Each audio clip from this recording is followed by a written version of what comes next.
Hello, magical creatures. Hi, welcome to my channel. If you're new here, I am Unionicorn. And yeah, if you're returning, hi, welcome back. Thank you so much for being here. Today we are asking the question, what are you hiding? So what are you hiding specifically from yourself? So basically, we're asking kind of your higher self, what sort of like subconscious thing are you like kind of a little too afraid to confront right now, or you know, that sort of thing. So basically we're asking your subconscious or higher self, however you want to think about it, yeah, what you're hiding from yourself, if that makes sense. So some you know, fair warning, we may get into some like you know, difficult topics, because again, this is about your subconscious. This is about like sort of what you're hiding from yourself. So if this is, you know, something that you're not mentally prepared for right now, I would recommend to come back to this reading at a later time. But yeah, like I'm not going to get too into the nitty-gritty details, specifically because this is obviously a general reading. So but yeah, with that fair warning out of the way, welcome to the reading. So again, we have like this little Hello Kitty theme, and we are gonna ask the question again, what are you hiding from yourself? And so I don't know why I wanted Hello Kitty theme. I love Hello Kitty. I've been having so much fun with the new game. I don't know if y'all have heard of the new game, but I've been playing it a lot, called Hello Kitty Island Adventures, which I didn't even realize was apparently a South Park reference like 20 years ago. Like Butters was saying that he was playing that game, even though it wasn't a game that even existed. But yeah, anyway, that's a fun little fact for you if you didn't know that. But yeah, anyway, I love Sanrio. I absolutely love Hello Kitty. I in fact collect Hello Kitty plushes, but I don't have them right now. But I do have a My Melody and a Kuromi here. So anyway, into the piles though, or today is a pick a pen. So we have, for the first pile or pen, we have this, oh, will it focus? We have the cute cinnamon roll pen. So precious, so cute. Yeah, we got the cinnamon roll. Cinnamon roll. It's not cinnamon roll, although he does go by cinnamon. It's like cinnamon roll, all one word. And then we have for pile 2 or pen 2 is the Kuromi. So cute. We love a goth queen. And then we have, for pile or pen number 3, we have this cute little Hello Kitty. So cute, her little hearts on her feet. And then for pile or pen number 4, we have the cute Pochacco. Adorable. Here's the full pen up close. Pochacco pen. Then we also have, for pile number 5, My Melody pen. And last but certainly not least, we have, for pile or pen number 6, we have this little Pom-Pomerin pen.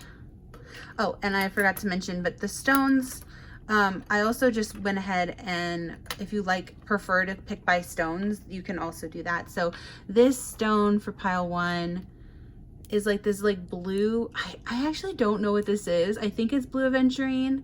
Correct me in the comments if I'm wrong, if someone else knows. I tried to look it up, but it's definitely, I don't believe it's lapis lazuli, although if you resonate with basically any blue gem, maybe this is your pile. But yeah, I love lapis lazuli. I don't think this is it. I think this is a blue aventurine because of the banding, but I'm not sure. Someone let me know. If you know, that would be really helpful to identify that one. And then this one, and it's hard to see in this light, I think. Sorry for the lighting, but this is a beautiful purple stone. The why am I going blank on this? It's, of course, amethyst.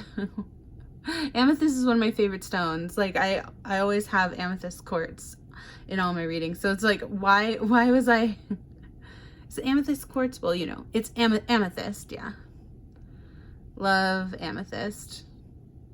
Sorry, y'all. Sometimes I just go blank on things. That's embarrassing. It's like, oh my gosh, of course it's amethyst. Anyway, and then this next one I believe is citrine, but again, correct me if I'm wrong. Actually, you know what? I thought actually what it was strawberry. Maybe it's strawberry or pink aventurine. Like some people call it strawberry quartz, pink aventurine. It looks a little bit like citrine in this light though, but yeah. And then now this one I definitely know. This one's Dalmatian Jasper for pile 4 or pen 4, the Pochaco. Now this one looks like a little piece of rose quartz, right? But it's actually a little bead. So this one's totally fake. This one's not. This one's like plastic. So yeah, if you resonate with a little piece of plastic that looks, it's imitating the look of rose quartz though. It's cute. It's a little bead. And last but certainly not least, for Pompomerin, we have our beautiful tiger's eye heart. Look how pretty it shines in the light. Oh, that pretty banding. Yeah, so that's tiger's eye heart for pile number 6 or pen number 6. So yeah, again, we have pile or pen number 1 is our cute little cinnamon roll with, I believe, a blue aventurine crystal. Then for pile or pen number 2, we have Kuromi and amethyst. I don't know why I'm struggling with saying amethyst today. Amethyst. And then for pile or pen number 3, Hello Kitty, we also have this little piece of, I believe it's strawberry quartz or strawberry aventurine. Yeah. And then we have for pile number 4 or pen number 4, Pochaco with the Dalmatian Jasper. Pile or pen number 5, cute little My Melody with the pink rose quartz dupe, little plastic bead, but it looks like rose quartz. It's very pretty. And then last but not least, Pompomerin pen or pile number 6 with the beautiful tiger's eye heart. So yeah, those are your pens / pile / pens to choose from. You can choose to either select your piles now and then go to the reading from here, or you can go ahead and watch me shuffle the cards if you're interested in the shuffle. If not, timestamps are always in the description as well as pinned in the comments below. So yeah, thank you so much for watching. I hope you enjoyed this, and I hope you enjoy your reading, and yeah, I will see you in your reading. Bye.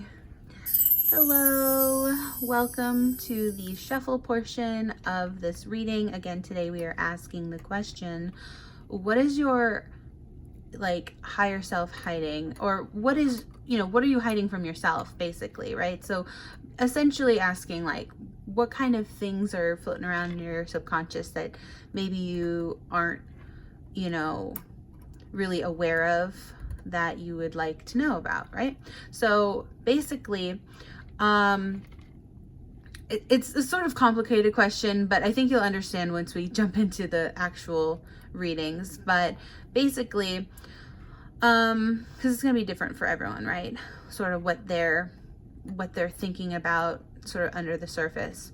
But yeah, I hope the question makes sense. I was sort of struggling yesterday to decide how to word this question, but yeah, again, hopefully it makes sense. So again, I'm not going to go over these again because we're already 10+ minutes into this reading and I haven't even started the shuffle. But yeah, we have 6 piles. They're all cute little Hello Kitty characters in these pens. Now I'm gonna put the pens aside. I will keep the stones out because those will help me remember which piles are which. So yeah, we'll put these pens aside though for now, and yeah, we'll get into the shuffle momentarily here. Okay, just putting those off to the side. All right, so basically we've got 6 piles today, so quite a lot of shuffling. And as far as the decks I'm wanting to use, I actually pulled out quite a few, and I'm not sure if I want to use all of these. I've got about 10 decks, but I do have my favorite little deck we're gonna you know, emphasize today because you know, today is Hello Kitty themed. So I've got this really cute little Hello Kitty, like, oops, oh, it's kind of, I kind of messed up the back, sorry, but it's a cute little Hello Kitty tin, and it's got Hello Kitty cards inside. So there's Chromie Joker, but yeah, so we've got Hello Kitty playing cards, and yeah, let me just, I didn't realize I pulled these out. Okay, well, I'm gonna have to shuffle these pretty good now because I'm like, oh, I apparently pulled some out beforehand, but yeah, we've got, so that's what these look like on the back. So cute, right? So yeah, that's this Hello Kitty playing card tin. Again, I got it from Five Below. I get a lot of my playing cards from Five Below. Great place to get some decks if you want some nice cheap decks. So I'm also considering doing Crystal Unicorn. I might just pull one each of these. And then we're definitely, obviously, because this is Hello Kitty we're talking about today, the theme, we're gonna be drawing from the Kawaii Tarot as well. And yeah, then I think I'm gonna get one of each of the Affirmators as well. So we've got Affirmators Creativity and Affirmators Love and Relationships. Hopefully that will point me in a direction of like what, you know, is on your mind basically. And then definitely we're gonna need one of these cards. These are the Chakra Wisdom Oracle cards. This is gonna tell me exactly like what chakra you need to work on, and basically, yeah, this is gonna be a very important card in the deck. So I'm gonna pull one of those. That will be like the sort of theme of your reading almost. And then yeah, I am also considering using this deck because I just love it. It's so much fun. Fair warning, it does cuss, but this is called the Rebel deck, the Oracle with Attitude. So it says 0 filters and 0 fucks. So yeah, and then last but certainly not least, I might draw a advice from the Unicorn calendar. Now this was a 2020 desk calendar, so it has 365 little just words of wisdom or messages, and I'm gonna read this as like, it's what is your subconscious like trying to tell you directly. So this is a message directly from your subconscious today. So yeah, so those are the cards I'm going to be using today and the decks. And like I said, I'm gonna try to get maybe 2 of each of the Kawaii, and let me see how I'm gonna do this because we've got the Hello Kitty cards, right? And the Kawaii Tarot. Those are kind of small, so I'm thinking maybe I put those, I might shuffle those last because of the size of the cards. So yeah, sorry, I'm just reorganizing this to see how I want to do this. So yeah, I think I'm gonna shuffle the Hello Kitty deck last, and then Kawaii second to last because of the size of the cards. And that means I think the largest one, the card I have right now, is actually not cards at all. They're like a little piece of paper, but advice from the Unicorn. And I usually like to put this at the end of the reading, so this works out. So basically it's, like I said, just a whole bunch. Puppy is making some sounds. So yeah, basically it's just a bunch of these little pieces of paper, so it's kind of hard to shuffle, but we'll make it work. But yeah, I just, when I was first starting out my channel, my very first like video actually has these in it because it was 2020. It was just starting the year. You know, back before, we were so innocent back then. We didn't know what was gonna hit us, right? But yeah, like basically, look how many there are. There's so many. Oh my gosh, how am I gonna do this? I usually shuffle these ones off camera because they're just so unwieldy. But we're gonna try our best here, okay? Yeah.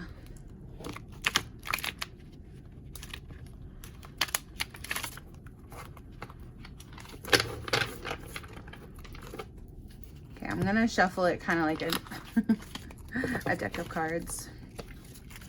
Actually, why did I pull these forward? I'm not giving myself enough room here. Oh, sorry for the dog here. Oh my goodness, can you hear my puppy? Speaking of my puppy, he's playing toys. Do you hear him? It's okay, Bubba. He's just been bored all day because my partner's been watching him, but they've been working on the computer. So my poor puppy's been a little. Well, he got a long walk. He always gets, every morning he gets a long walk, but he's just been a little restless today. But yeah, so I don't know, maybe that's a message for some of you listening. Have you been a little restless lately? There's something on your mind. But yeah, I'm also shooting this. Oh my goodness, so dusty. I'm also shooting this like earlier than usual. I don't know if you can tell, I actually have some natural light today, so yeah. But let me try to these ones are so hard to choose from. Okay, like again, this is why I usually shuffle this one off camera, because it's just so awkward to shuffle. But okay, so let's do it like this, right?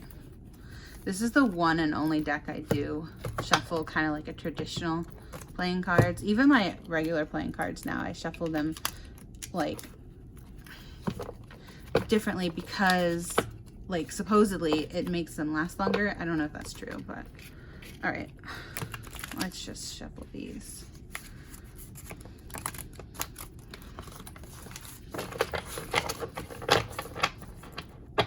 All right, and for this one, I'm just gonna split the deck kind of randomly too. So I shuffled it a little bit, but really I'm just gonna start splitting the deck because again, this one's the hardest one to like make sure is properly shuffled.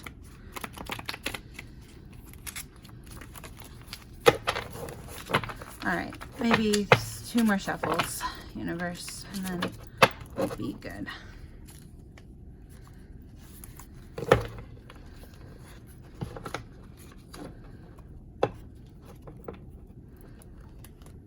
Okay.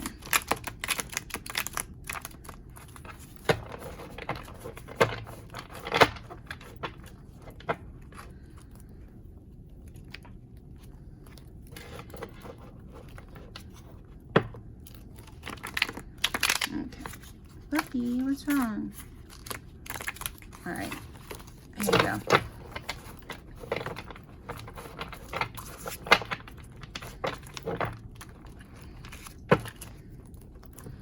Hold on 1 minute. Hi, sorry about that. My puppy was getting tired. I think he just wanted a nap, so he's in his crate. But yeah, anyway.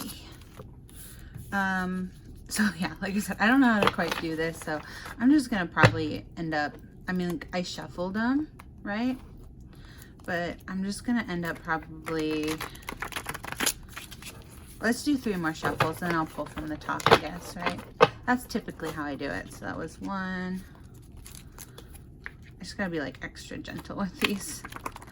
That's 2.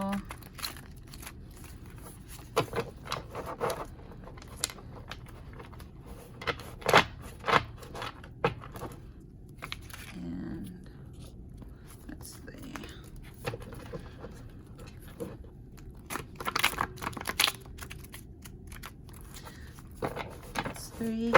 All right, so we'll take that one for number 1, and I'm just gonna take them, I think, like this. So yeah. And again, of course I'm running out of space for these. 5 and 6.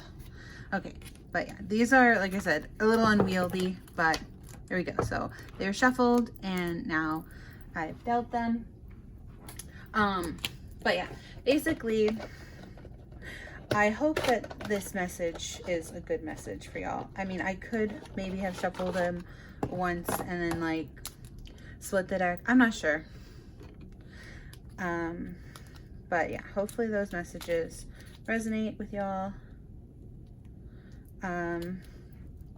Yeah, I tried to shuffle it enough times. Sorry about the interruptions. Yeah, I had to go get myself a little drink because I was starting to already feel my throat tickle, and I forgot to show this off in the beginning, but look at my cute little new cup.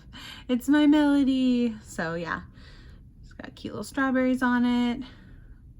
So yeah, and it's got this little my melody straw topper and everything. So yeah, I was like, oh, it's on theme.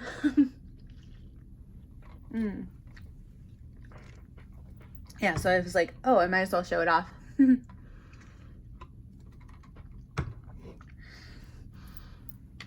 yeah, I forgot to mention this earlier as well, but this is definitely not the only reading like Hello Kitty theme that I'll be doing, because I obviously have a ton of Hello Kitty things. I love Hello Kitty so much. So I will probably be doing like a Hello Kitty theme quite often, actually. But yeah, this is the first Hello Kitty themed reading I've ever done on this channel, so quite fun.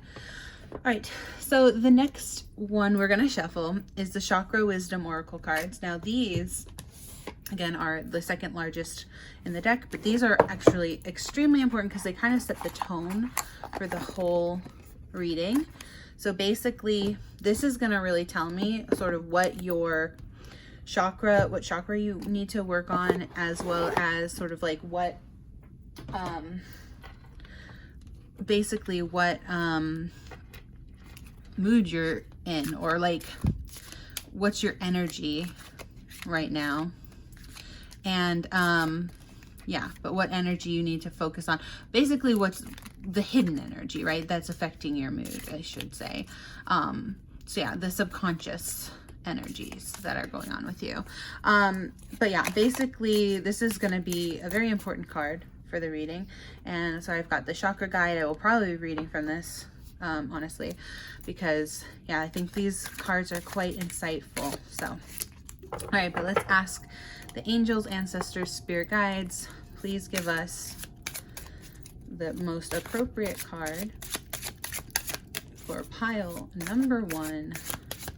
Those who picked the blue, or the blue stone, or cinnamon roll. There you go. Pile number 1. Okay, now please give us the best card in the deck for pile number, whoop. Okay, so that one wanted to come out. I'm gonna take it because it jumped. So we'll take that one for pile number 2, or Kuromi. All right, now, thank you, universe. So next card for pile number 3, Hello Kitty, or the little strawberry stone. I think they called it pink aventurine. When I looked it up, I looked it up on this website called, I think it was like Gemology or something. Okay, so that one flipped. I'm going to take that one. Thank you, universe. So yeah, again, these are the things that you're hiding from yourself, the things that you don't want to confront, basically. So yeah, I just want to commend anyone who's chosen this reading today to be brave and listen to what your subconscious has to say. All right, and then the next one is Pochaco and or the Dalmatian stone. Please, universe, give us the best card in the deck. Okay. There we go. All right, and then next we have my Melody, my favorite character. Again, don't let that sway you, but yeah, I love my Melody. She's my favorite. And Kuromi is actually my partner's favorite. That's why I actually have a ton of like my Melody and Kuromi merged together, but I've never seen the show, which I need to see. It's on the to-do list. I actually have been watching That other show though from Sanrio, it's on Netflix, and it's like a really cute show. Yeah, it's called Agretsuko on Netflix. I only saw the first season, so we still got like 4 more seasons to go, but it's really cute and it's a good show. Like, it talks about things that you don't want to confront. Like Agretsuko, she's like hiding basically. Oh, okay. Do we take those? I don't know. They kind of fell right in place. I'm talking too much. I think this is what the universe is saying. So I'm going to take those. I know it's unconventional, but I am going to take those. So basically, like I said, do I want to take those? I don't know. I might reshuffle for this one, and if it comes out again, that will be amazing. But yeah, it's like, because this one landed right there. So I am going to take that one. I just don't like seeing what the card is going to be immediately, like beforehand. So let me shuffle one more time for, okay. All right. This one popped out. So I'm actually going to take that one. Again, I know I keep having like different rules. I said, I'm not going to take that one. Oh, I'm going to take this one instead. Because it popped out. But yeah, anyway. But basically, again, I've been watching that show, Agretsuko. It's really good. I totally recommend it. But it's about her kind of hiding this part of herself. Again, I don't want to give too many spoilers, but it's a good show. Definitely go watch it. Yeah. Anyway, and I didn't actually know Agretsuko was Sanrio until I played the Hello Kitty Island Adventures, and she was on the plane in the very beginning of the game. So spoilers if you don't know, but yeah. But anyway, this is the Chakra Wisdom Oracle cards. So thank you so much, universe, for those angel messages. Those are, again, gonna really set the tone of the reading here. And then next we're gonna go for, I'm actually gonna get the Rebel deck. And again, this one is hard to shuffle because these messages, it's front and back, so it's kind of hard to hide it, but we'll do our best. I'm not even gonna look. I'm just gonna say, I'm closing my eyes. What is the message for pile 1, universe? Message for pile 1. Message for pile 1. Okay. I'm gonna put it like that. I'm gonna not put it on the top because they're double-sided messages. So, okay, so then the message for pile 2, please, universe. Message for pile 2. Message for pile, okay, 2. I'm gonna take that one. It flipped out a little. Okay, now messages for pile 3, universe. Messages for pile 3. Pile 3, messages. Okay, pile 3, message. Okay. Now, message for pile 4, please. Message for pile 4. Pile 4 message. Please, universe, give us a message for pile 4. Okay, that one popped out. I'll take it. I know I keep going back and forth with whether I take pop outs, but okay. I just don't like when they flip fully over and when I can read them ahead of time. I try not to see it before I get to the reading, so that way it's revealed at the same time, if that makes sense. Anyway, messages for pile 5 next, please, universe. Okay, this one popped. I'll take it. And last but not least, messages for pile 4, please. Messages for pile 4. Okay. There we go. And again, I'm not going to put them on screen yet because I want it to remain a surprise, and I'm trying to avert my eyes as well. Universe is like, literally, look how funny the universe thinks they are. They're like, you are taking so long to do your shuffles. You always do this. I'm like, I know, I can't shut up. Y'all, I'm sorry. It's from my days of streaming, and I had to fill dead airspace, and so, like, trying to make tarot readings now are hard because like what do I say? Maybe I should just like fast forward the shuffle and put some music on it, huh? Hey, now that's an idea. All right, next is I'm going to get one of each of these cards. These are the unicorn, crystal unicorn tarot, I mean. So we're going to go for pile number 1, please, universe. Oops. Message for pile 1. Okay, and that's going to cover the other one, right? So like this now, so you can't read it. That's going to go on top like that. There you go. Message for pile 1. Now, can we get message for pile 2, please, universe? Messages for my pile 2 people. Where are my pile 2 peeps at?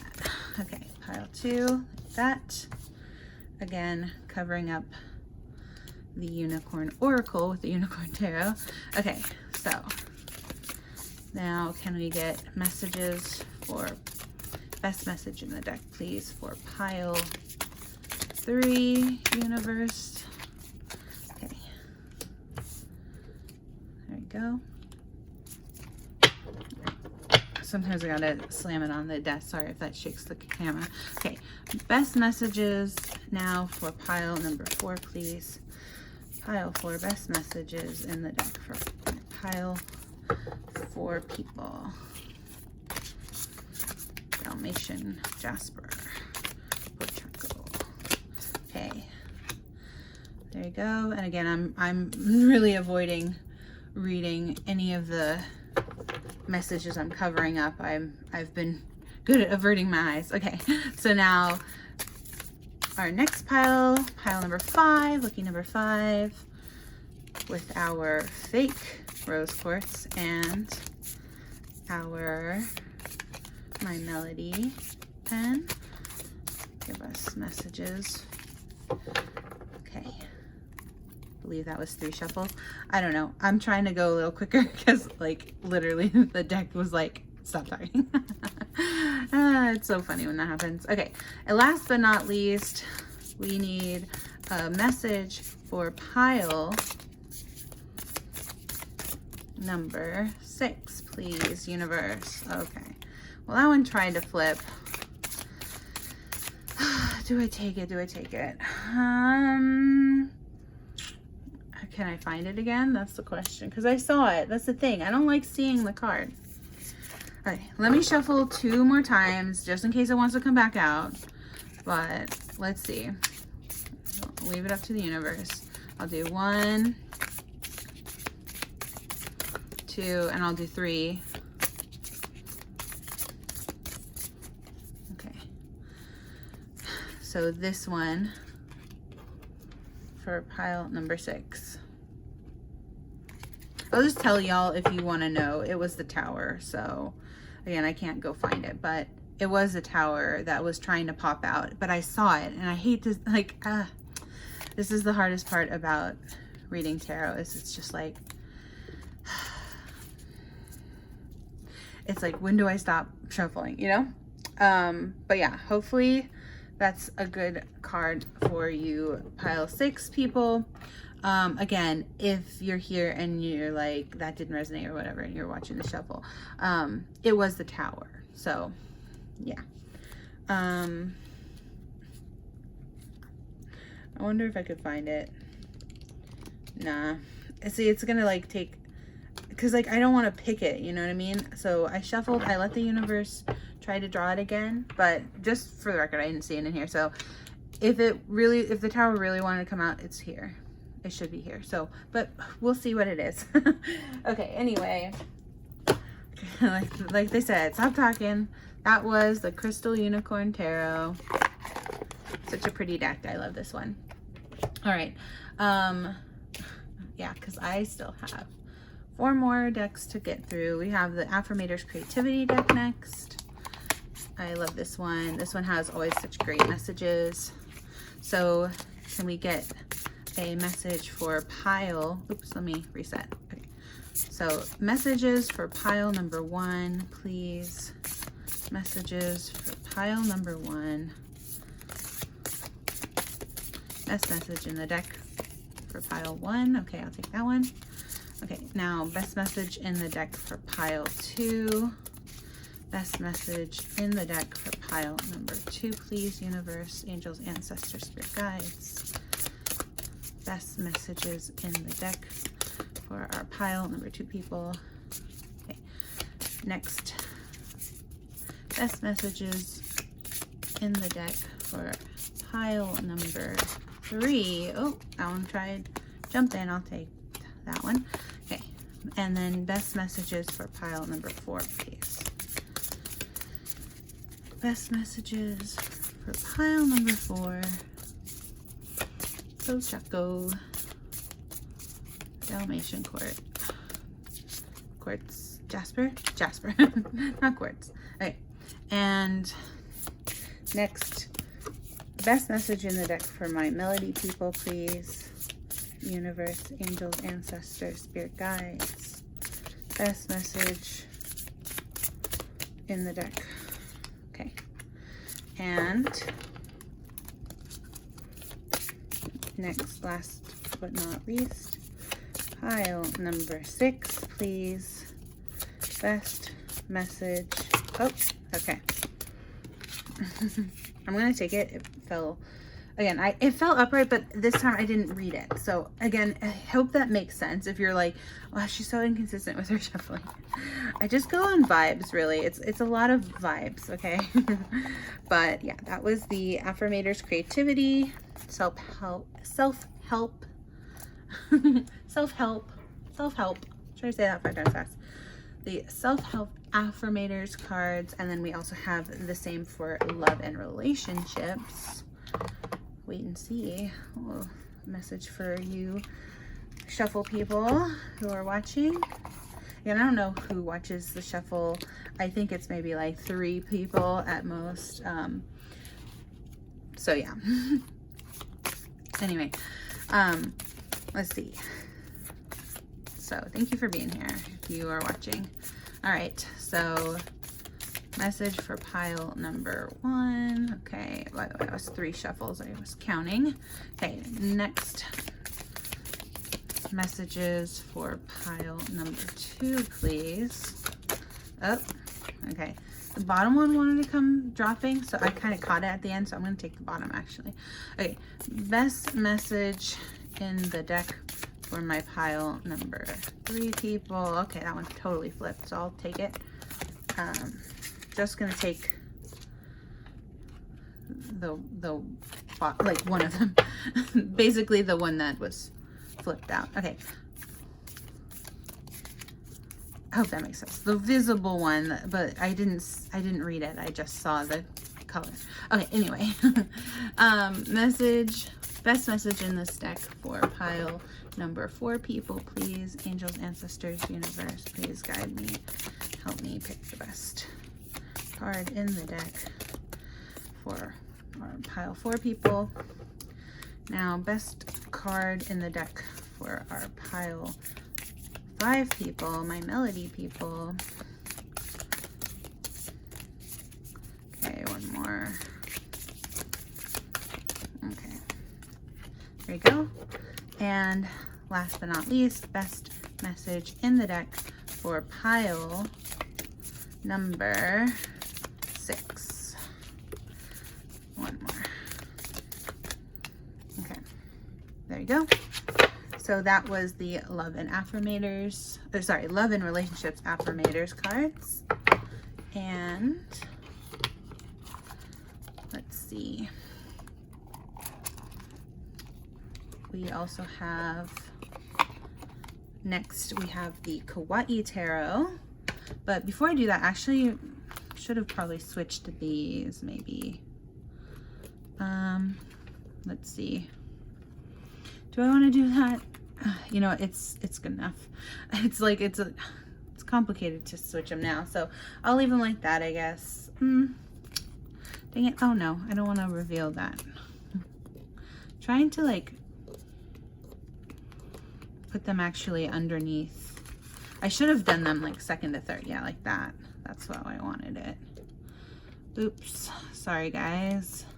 I'm still doing rearranging stuff. Oh my gosh. And then I keep accidentally revealing. Aw. This is so awkward. Okay. Sorry about that. So those go underneath. These ones also. It's because I'm not like the best at picking things up with my nails. All right.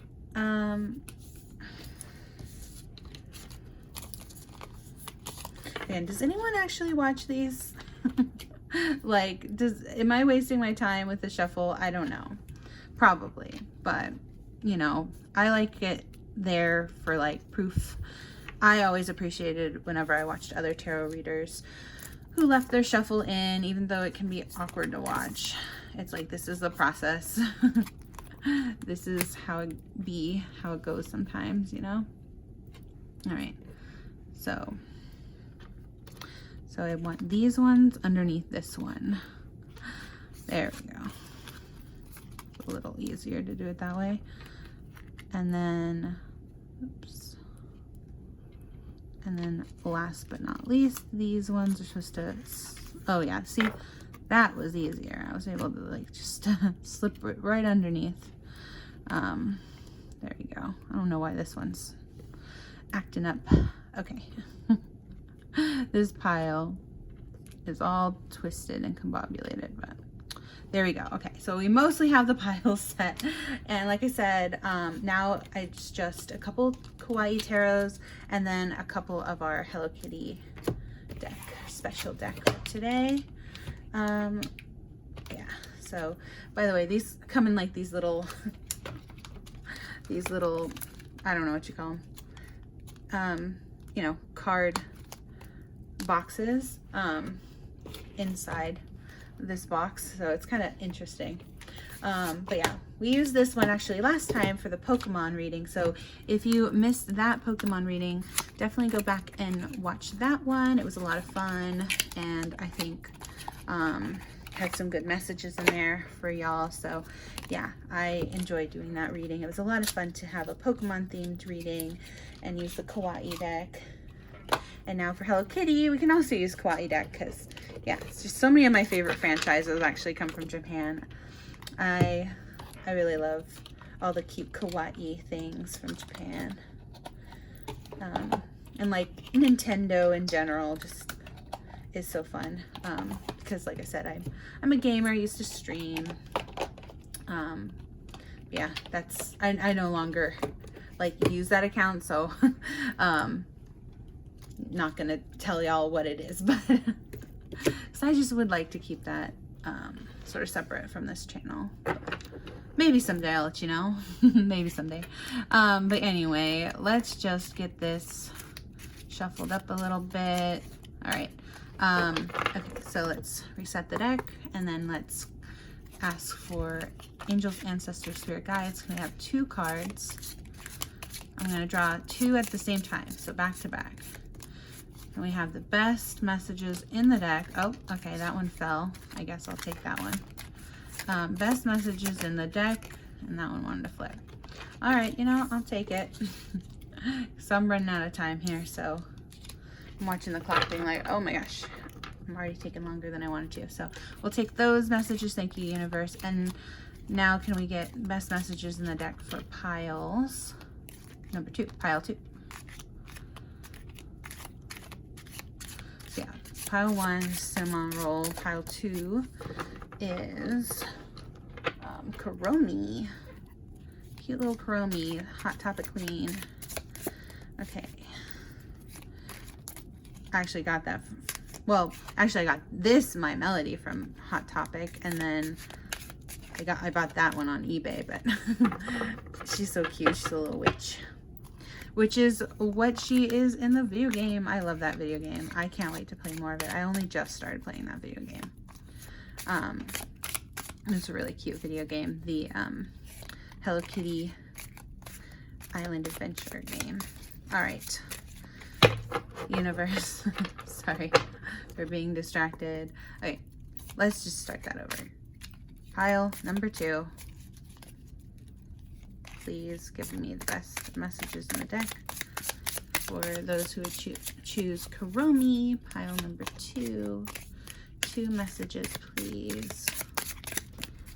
Okay. One more shuffle. 1 and 2. Yeah. And again, like I said, it's mostly just vibes. It's like I get this energy. It's hard to explain when I decide to pull a card, but yeah, hope you understand. All right, so now we're asking for pile number 3. Those who would choose Miss Hello Kitty herself. Okay, we're gonna take that one because it flipped out, and it also landed face down, which I appreciate. Okay, so we'll take that one. Oh, I have a misprint on this card. Oh, that's unfortunate. I was like, what is on the card? Maybe it's not picking up so much on camera, but there's like this little line. Oh, darn. Okay, well, I didn't know that. It's a misprint, though. It's just like one little streak on the card. All right, anyway, interesting. And now the next message, please, for those who would choose Hello Kitty Universe. Okay, that one. Beautiful. All right, and then those who would choose Pochaco and the Dalmatian Jasper. It's funny, I was thinking about 101 Dalmatians earlier today, and it was because my partner had made this little joke about our puppy being bored, and yeah, it reminded me for some reason of 101 Dalmatians. And that was before I even picked the Dalmatian Jasper. So, you know, it's always funny little coincidences like that, little synchronicities, right? But it reminded me of that scene in 100 Dalmatians where I think his name is Pongo, is like watching his, you know, his person, his human, playing the piano or like writing songs, and he's like so bored. Is that how you're feeling right now, viewer? I'm sorry. Let's speed this up. All right. I'll take these ones right here. That feels good. All right. And then next we have pile number 5. My favorite, Hello Kitty. Okay, that one did want to come out. I'll take it. I said Hello Kitty. I meant My Melody. Okay. And then one more message, please. Best messages in the deck for My Melody, please.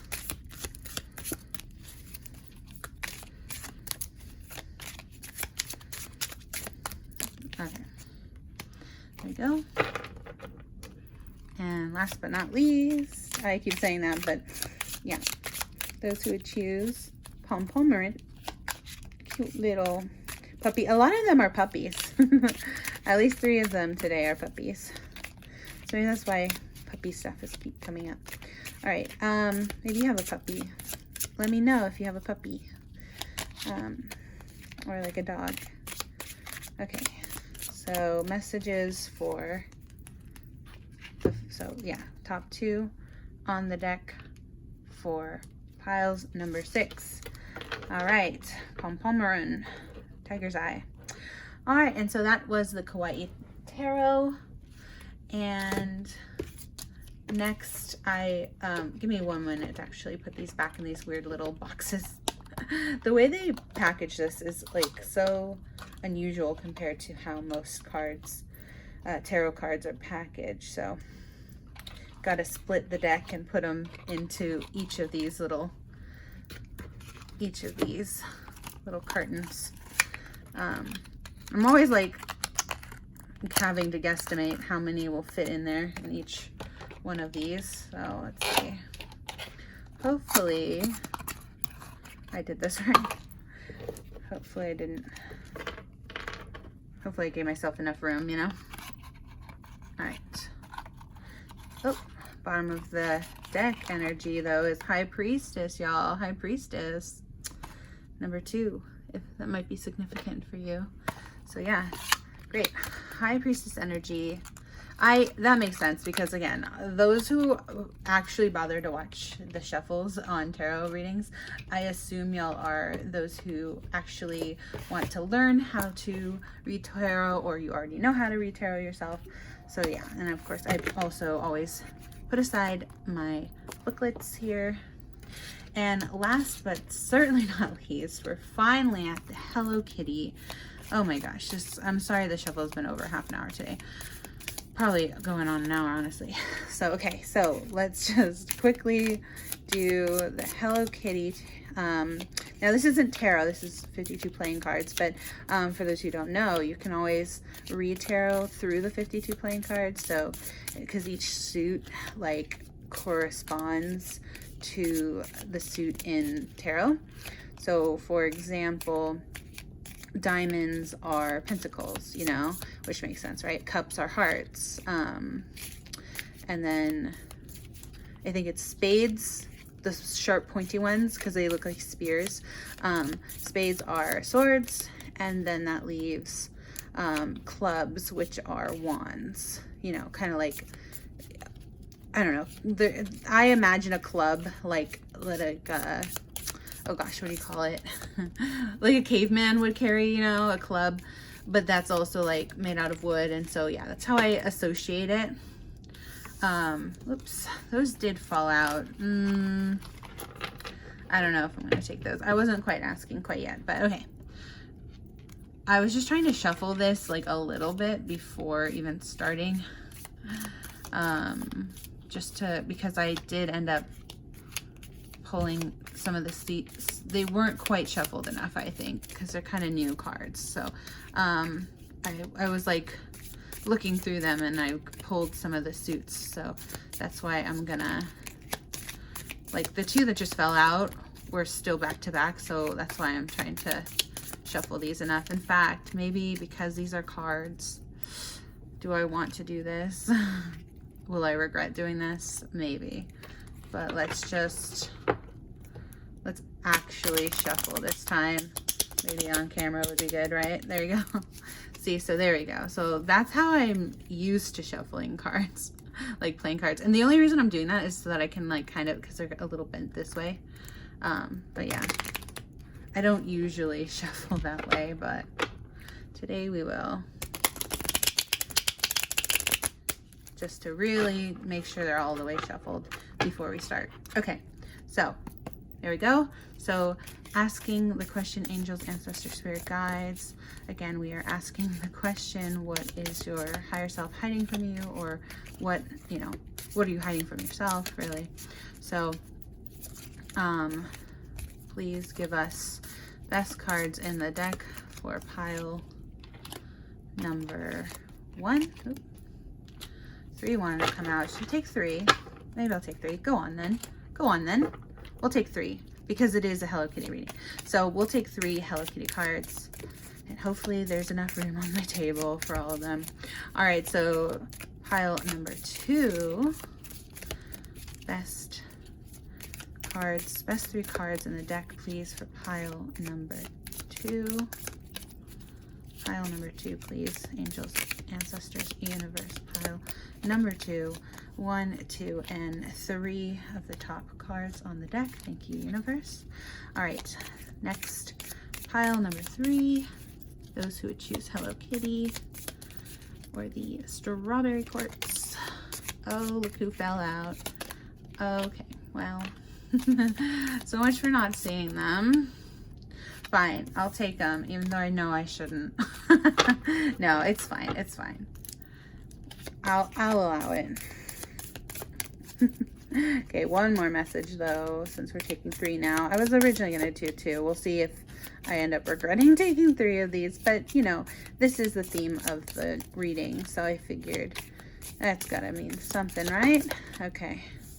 Well, that was 2, universe, so I'm taking 3. I am going to actually take the one on the bottom because I felt it and then I kept shuffling. So again, sorry guys if I'm not consistent with my shuffle. I really try, but it's really, again, about vibes. So, all right, next we've got pile number 4, please, universe, angels, ancestors. Give me the best cards in the deck. Okay, that one wanted to come out, so we'll just go with that. There we go.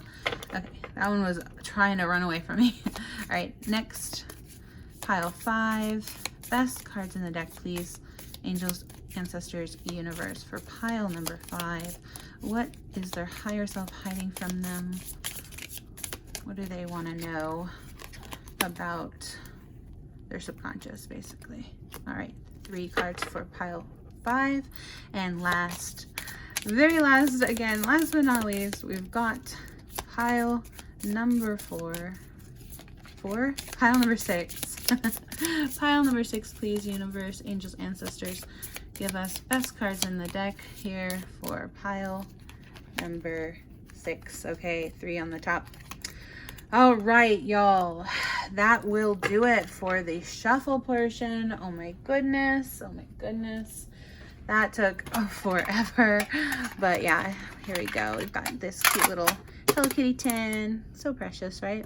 So fun. All right. But yeah, that has been the shuffle portion of this video. Gosh only knows how long that was. Over half an hour. But yeah, thank you again so much for being here. If you watched it, I really, really appreciate you.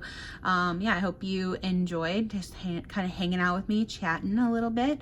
I actually, like I said, I love doing a bit of like a chat session, like a little talk sesh, because like I said, I used to stream and I kind of miss streaming and just getting to hang out with people and chat a little. So again, I hope you enjoyed this shuffle portion of the video, and I hope to see you in your pile selections. Thanks for watching. Bye. Hello, magical creatures. Hello, lovelies. Today we are again choosing from these 6 piles, asking the universe, angels, ancestors, spirit guides, what our thing is that we're hiding from ourselves. So basically, it's sort of a hard question to ask, but it's like, what are you hiding from yourself? As in like, what is basically going on with your subconscious, right? That's the gist of it, basically. So yeah, we've got 6 piles here to choose from today. So again, if you came from the other part of the reading, we have 6 pens, all cute Hello Kitty characters, as well as some stones to go with them. And yeah, we're asking, yeah, the question, what does your higher self want you to know? Or like, as in, what are you hiding basically from yourself? And so pile number 1 will be this cute little cinnamon roll, as well as this beautiful blue stone. And I'm not sure what stone this is. I think it's blue aventurine because of the banding, but it could be lapis lazuli. I don't think so though. I think it's blue aventurine, but yeah, let me know if you know what this crystal is. And so we've got the blue stone, and then for pile number 2, we have cute little Karomi, our goth queen, and then we also have the beautiful amethyst, the purple amethyst, to go with Karomi's purple vibes. All right, and then we also have here Hello Kitty for pile number 3, and she also is paired with this little strawberry stone. I believe it's pink aventurine, or like strawberry quartz is what they call it, but yeah, it's like this little, like, I also thought it might have been citrine at first, but I think it's strawberry. Agate maybe, because it's banded, I don't know. Anyway, it's a strawberry colored stone, citrine or strawberry colored stone for pile number 3, Hello Kitty. And then next we have Pompomaroon. No, sorry, this is not Pompomaroon, that's Pompomaroon. Oh, fake fan, right? No, sorry, this is Pochaco. Of course, the little Snoopy lookalike, Pochaco. Did you know he was based on Snoopy? Fun facts. So yeah, and then he has the Dalmatian Jasper for pile number 4. Pile number 5 is going to be my personal favorite, My Melody. Again, don't let that sway you, but My Melody, I love My Melody. I actually have a new My Melody cup I'm drinking out of today. And then we also have this, which looks like a beautiful, you know, this is the real crystal, this one here, the let's just show you close up here. This is beautiful crystal, rose quartz crystal point.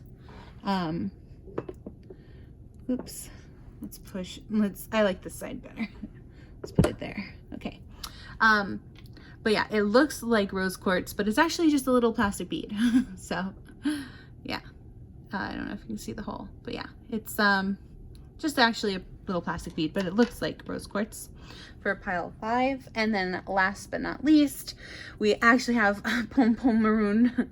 Yeah, little Pom Pom Puddin' cutie for pile 5 with the tiger's eye heart. So beautiful tiger's eye heart stone. Love the colors, the shine on that one. All right, but yes, so again, if you wanted to pick with the cards, here you go. Thank you so much for being here. Thanks for watching this video, and I am happy to see you in your piles. Okay, see you there. Bye. Hello lovelies. Thank you for being here and watching my video today. We are asking the question today, what is your higher self hiding from you? Or basically, what are you hiding from yourself, right? So basically, this is going to be a reading kind of about your subconscious self. And again, we may or may not get into some like sort of deep topics, so I just want to give you fair warning on that. So make sure you're in a proper mental state to hear these messages. Okay, so yeah, just a disclaimer there. But yeah, again, we are asking the question, what does your higher self want you to know? And if you chose this cute little cinnamon roll pen, I love cinnamon roll, so cute, or this beautiful blue stone, which again I think is blue aventurine, but I guess it could also be lapis lazuli, although I don't think it is. I think it's blue aventurine, although I keep mentioning lapis lazuli because, you know, you may like that, like for example, character from Steven Universe or something. So, but yeah, basically a beautiful blue stone. If someone knows what this blue stone is, please let me know in the comments because I'm confused. I looked it up, I tried finding it, but yeah, it's just a beautiful little blue stone with a little bit of banding on the bottom. But yeah, this will be your reading, pile number 1. And as you can see, we have a bit of a Sanrio theme here today. I love the Sanrio characters. I've been having so much fun playing the new game Hello Kitty Adventure Island, or sorry, Island Adventure. Yeah. Island Adventure. So yeah, but here we go. I'm actually kind of sad Cinnamon Roll isn't a more like prominent character in that. Again, I don't know if anyone's been playing that game too. It just came out, but yeah, I was like on the plane, I was like, where's Cinnamon Roll? Yeah, so again, spoilers, Cinnamon Roll is like kind of not as much of a main character, which is crazy because Cinnamon Roll is like, it's crazy they did that because Cinnamon Roll is actually like a fan favorite. Apparently he's supposed to be a little puppy dog and he flies with those little ears, and apparently he has like been one of the top most popular, like #1 in popularity, I think even surpassing Hello Kitty, #1 top popularity for like 4 years in a row, something like from 2020 to 2024.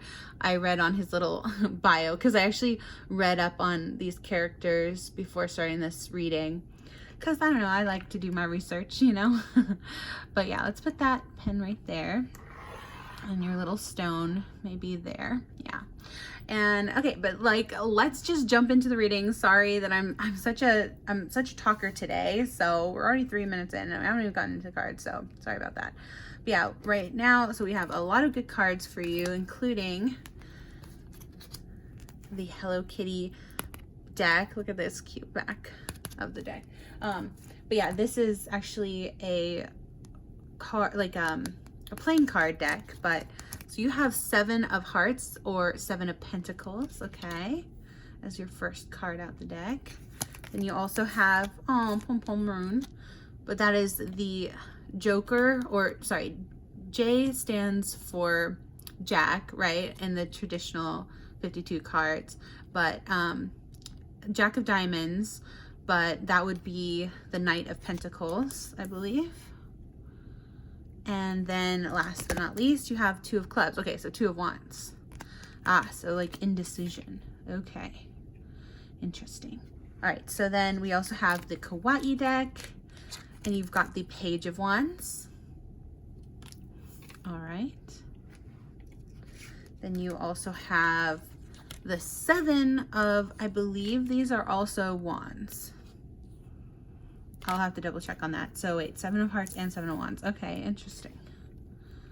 But I believe I looked it up last reading. By the way, if you like Japanese stuff like I do, super cute kawaii stuff, I'm using the Kawaii Tarot because, you know, Sanrio characters, they're all from Japan, and yeah, I just love how cute everything is. So kawaii. This is the tin for this, by the way. So cute. If you didn't watch the shuffle, which I don't blame you, because I talked my ear off on that one.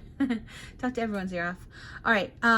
But yeah, so let me double check. Actually, I believe that's the 7 of wands, should be. But yeah, because see, in this Kawaii Tarot, for some reason, they use candy canes or popsicles and like lollipops as wands, which is kind of fun. But yeah, that's the 7 of wands. So let's see, it says being under siege, defiance, challenge. Okay, 7 of wands warns of conflict in the near future, possibly from those close to you at work or in your home. You will struggle to maintain the position you have earned, and you could feel like you are on the defensive. Oh, the 7 of wands is similar to the 5 of wands in that there may be conflict and competition from people who desire the same thing as you. Because you will not be able to keep everyone happy, this card suggests that there needs to be an acceptance on all sides. It's time to draw your line in the sand. Okay. So it says 7 of wands can represent taking a much needed stand despite ongoing challenges. In numerology, the number 7 represents what is hidden. Oh my gosh, y'all. Do you see that? I'm sorry, I wasn't even aiming the camera. The 7 of wands represents I can't make this stuff up, you guys. The 7 of wands can represent taking a much needed stand despite ongoing challenges. In numerology, the number 7 represents what is hidden. What? Isn't that what we're asking the question today? Well, look, y'all, this is why I always do a shuffle portion of my videos, because I can't make this up. You got not 1, but 2 7s. 7 represents what is hidden according to the Kawaii Tarot. That's insane. All right, so that's really cool. Okay, yeah, so basically it's talking about challenges specifically about work or some maybe even love life, depending on who it is. You know, this is general readings, but there's some kind of competition happening, either at your work or school or in your personal life. There's somebody who's like creating conflict for you, it sounds like, and that's really getting under your skin, it sounds like. But yeah, let me keep checking on your other cards. But yeah, that, I mean, believe me, I can understand completely. I relate. Pile 1. Yeah. So let's see. Oh, we have temperance. Yeah, temperance. Okay. So yeah, this is a card about having to strike balances.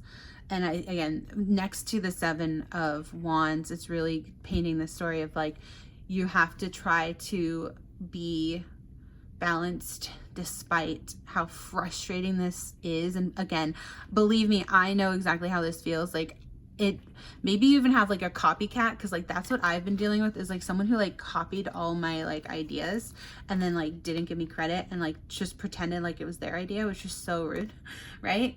And it's actually someone who was really close to me too, so it was like extra like a betrayal kind of. So like maybe that's what you're dealing with here, is like someone who's like, you know, acting shady, and your higher self is just trying to say, you know, you have to be patient or like have temperance with them. Focus on yourself, focus on your balance. Don't, you know, I always like to say this phrase, but it's such a good phrase. It's like, not my circus, not my monkeys, right? So like, try to remember what you have control over, and the fact that, you know, whatever they're doing, I know it's affecting you, I know it sucks, but like, that's on them. That's their karma. They're building bad karma if they are in fact stealing ideas from you, by the way. That's very bad karma to take things from others. So yeah, but basically, you know, it's theft. It's theft. Idea theft is theft. So but yeah, basically, whatever it is that they're putting you in some kind of weird competition with them, it sounds like. Again, I can just so relate. Pile 1, I can, because that's actually happening in my life right now, or it had happened like last year. It was really sucky. But yeah, anyway, I'm still dealing with it basically after a year. Like, that's how much frustrating this situation can be. So I fully have my full empathy for you, pile one. Okay, and now we have this card that says, you are a badass, act like it. And yeah, I forgot to warn you, sorry, about the cussing, but yeah, these cards, the Rebel deck loves to cuss. I think there's like every card in the deck has a cuss word, but yeah, you're a badass, act like it. So, and then the reverse message says, you're giving away your power. Yeah, see? Okay, so again, call back your power. Like, this person, whoever is like bugging you, this person is like trying to almost destiny swap or like siphon your energy in some way, and the universe is like, no, don't let them. Call back your power, don't give it away, you know, distance yourself with this person. Obviously, if you have to, again, if you have to work with them, sometimes that's hard to distance yourself if they're like a colleague. But again, even if they're close to you, like, it's an unacceptable behavior. You know, Spirit wants you to know that this is not acceptable, what they're doing. This is like very rude, combative energy. So yeah, like, and you're trying to like figure out, basically, you're in between two decisions about this situation, and the universe is trying to ask you to make a decision, and, you know, but have balance in that. And yeah, it's hard to strike a balance, I know, but anyway. And then this is your overall energy, by the way. Insecurity. Okay, yeah. All right, so this is your chakra oracle card, and yeah, this is basically your overall energy. Like, this is what your subconscious wants you to know, that like your insecurity is what's causing this situation to be more difficult than it has to be. Because if you were like super confident and secure in yourself, like, this competition with this person, like this copycat, you know, this like knockoff, right? It wouldn't bug you as much, because you would know that like you like are irreplaceable. Like, your energy is uniquely your own, and they can't steal it, even if they freaking try. Okay, so, and again, I'm kind of getting like this angry tone of voice right now, because like I'm just channeling like your rage almost toward this person, because like, look at this devil. Like, this person is so mean, and they're like really affecting your heart space, pile one. And I'm so sorry, because like, yeah, we hate haters, right? We don't f with haters, right? So, but just remember, like Taylor Swift says, shake it off, right? Or like, she's like, you know, don't listen to the haters. Haters gonna hate, right? But just let it roll off your back. You know, like water off the duck's back, as they say, right? So yeah, don't let your insecurity get the best of you, pile one. Don't let this person, you know, take your crown, is what I heard. Yeah, don't let them take your crown.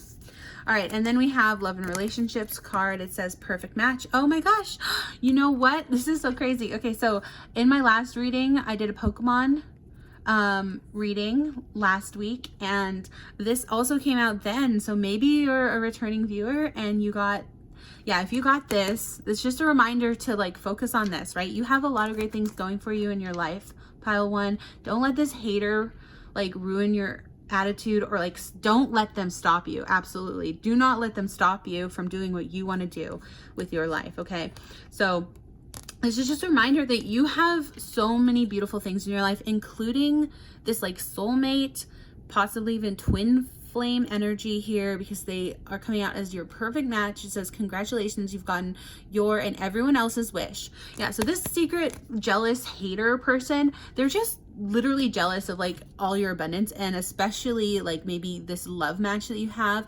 They are sad because they want that for themselves, and it's like, but instead of like working hard to get it, or like, you know, leveling themselves up, they think, oh, I just have to copy whatever pile one's doing, and then that's how I'm gonna get my wish. And it's like, that's not how that works. Okay, and again, sorry for like sort of the angry aggressive tone, but it's like, people like this piss me off so much. Sorry to cuss again, pile one, but like, they really, really get under my skin too. So like, I totally understand. Like, I just think I'm channeling like your kind of anger at this other person, because it's like, you're like, back off. Like, why are you copying me? Like, it's so weird. It's so weird to copy people. It really is. Like, get your own personality. You know what I mean? But yeah, anyway, they're just jealous because they want a perfect love life like you have, pile 1. And it says, this is an auspicious sign that a healthy, authentic relationship is either here or on its way. So again, you might not even be in a relationship right now, because again, this is a general reading. But if you got this card, it's like you have a soulmate waiting in the wings. You have this divinely guided love connection. And that's your person. Like, that is yours. And this, whoever this weird jealous energy is, maybe they're like even like trying to get with this other person, and that's why they're like beefing with you or something.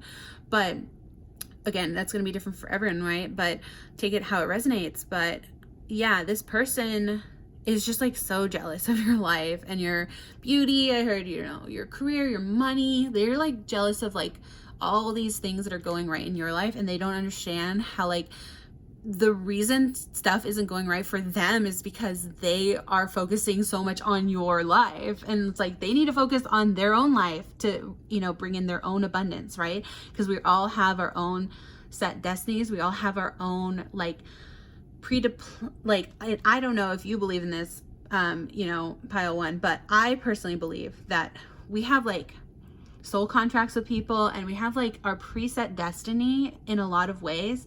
Before we even come to this earth, we have like a little bit of like a soul's plan, like a soul's journey plan in place with our divine and our higher self and everything. And we've all like, and certain key people in your life too, like your soul family, you've like, you know, set out this destination. And for you, pile 1, it sounds like you're really actually on track with that. And like, because you're really good at listening to your intuition and all of this stuff, right? But this other person, whoever this is, who's really bugging you, who's really just like, honestly, like this sour, mean, yucky person in your life, whoever comes to mind, that person doesn't want you to be happy because they're not happy, because they don't understand that like the key to happiness is to focus on your own self-growth, to focus on self-love and self-growth, and like, and working and like investing and pouring all those cups of love into yourself, so that way then you have an abundance and an overflow of love to pour out to the rest of the world.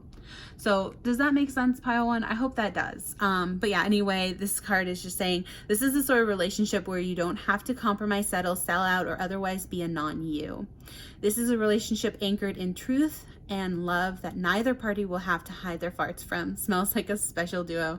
And again, I'm not going to go too much into that, but if you did watch my Pokemon reading and you already got this card, you know what I said about that. I had like a little story about it. But yeah, if you haven't seen that Pokemon reading, definitely go back and see if, because there's only 3 piles to choose from. If you end up picking the pile that has this card, it's another confirmation. Okay, pile 1. All right, so then last card here we have Affirmators Creativity, and it says joy of the process. Okay, this is beautiful. So it says, I love to create, which must mean I love the process of creating. The actual thing is just an end result, a sign that the really doing it and getting it done game is over. So for now, I'll enjoy the game and soak up in that process like it's just champagne filled hot tub. Nice. Or perhaps something cheaper and a lot less sticky. I know, I was gonna say that sounds fun in theory, but then wouldn't it be sticky? Okay, a hot tub full of coffee creamer. I'll figure it out. It's a process.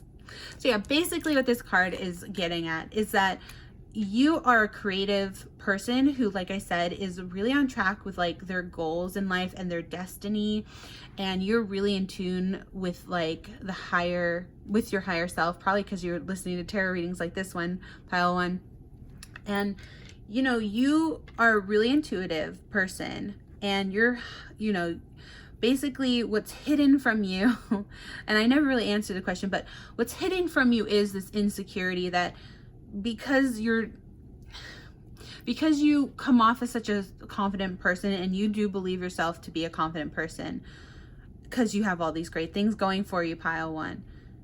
Like, the thing is, this insecurity is what you're hiding from yourself, because this is what is actually causing you to get like, let the haters kind of win, and like they kind of get under your skin because of this insecurity. So your higher self is just trying to let you know, like, you know, focus on this joy of the process, and like focus on your hard work, focus on enjoying like creation and creating. Because again, I feel, and this might just be my own personal belief, but I feel like a lot of people here on this earth are destined to be creators. And I mean, I think that's sort of a lot of what makes us human. And of course, there are also nurturers and carers and those sorts of people, and that really is their, you know, their entire goal in life is to just care for others. But I think a lot of us are creatives, and that can be like very specific things. Like, again, you could be a YouTuber just like me, making YouTube videos, or you could be an artist or a writer or whatever you consider creative. You could even be a dancer, ice skater, I just heard, you know, something, anything artistic or expressive in some way. Something that you're making yourself, you know, with your own two hands, like maybe you're a carpenter. There's a million examples, right, of different kinds of ways that you express yourself and create something. But yeah, this, you know, even if this, and again, you might be like, I just work at an office. Well, whatever you're working on at that office, like, you take it very personally and seriously, and you give it your whole heart and soul, and you really do put your best work forward and your best foot forward. And so this is just, again, a card to remind you, like, don't stop doing that. Like, always, like, how do I want to put this? Never stop trying your best, because you're really good at it, pile one, and you have excellent work, and you are inspiring a lot of other people with what you end up creating or making. Or again, even if you're just working at an office, even if you're just an accountant, you know, you help other people in your office, you inspire them to be better at their job and like put in their heart and soul into their work. Again, I feel like I should mention the show I've been watching is Agretsuko on, because again, I started playing the Hello Kitty Island Adventures game, right? And then in that, spoilers, but it was at the very beginning of the game, you see that Agretsuko is actually on the plane. It's like the first scene of the game. And I didn't know Agretsuko was actually, Agretsuko is actually the name. Her name isn't Agretsuko, but it's the name of the show. And yeah, but her character is like on the plane, right? And Retsuko, yeah. So basically her character name, I believe, is Retsuko, right? But this show is called Agretsuko. And basically it kind of inspired this whole reading, honestly, that show, because it was all, like, again, spoilers if you haven't seen the show, it's really good. It's on Netflix. I totally recommend watching it. But it is, especially if you are one of these people who work in an office that I'm talking to right now. But basically it is about her working in an office with her coworkers, and how she's putting in like 110%, right, as they say, or like 200. Really, she was putting in like 1,000%. She was like working really, really hard and trying her best at everything she does. But then she has this like hidden part of herself that she was like kind of trying to keep secret from others, because she didn't feel like other people would like accept her. And I guess that's also another sort of message for you, pile one, is like this insecurity that you have, that you, again, it's sort of like Retsuko's character, where she's like insecure that she doesn't think other people are going to accept her whole self, or her whole true self. And, you know, again, spoilers, I'm trying not to say too much, but she does in that show kind of start to learn to like let other people in and show her like real self, her true side, all of her, you know, weird quirkiness, her like her uniqueness, right? That's whatever you know, you may be insecure about, that might be someone else's favorite thing about you, because it's what makes you unique, right? So just try to remember that, pile one, that you are loved and you are unique and wonderful, and people want to see what you're creating, okay? And so, you know, F the haters. We don't listen to the haters. Haters gonna hate, right? Again, I think it's Taylor Swift Shake It Off that she says something about, you know, while you were listening to the liars and the cheaters and the haters out there, you could have been getting down to this sick beat, right? I think that's Shake It Off. Anyway, I'll try to remember to link it in the description. But yeah, that's your message, pile 1. I hope you resonated. That's what you're hiding, is like this insecurity is actually what's causing the haters to get to you. So that's a 1-sentence sort of summation of what I just said. But yeah, last but not least, this is a message directly from your higher self to you, something to think about. So it says, impossible is just an opinion, excuse me.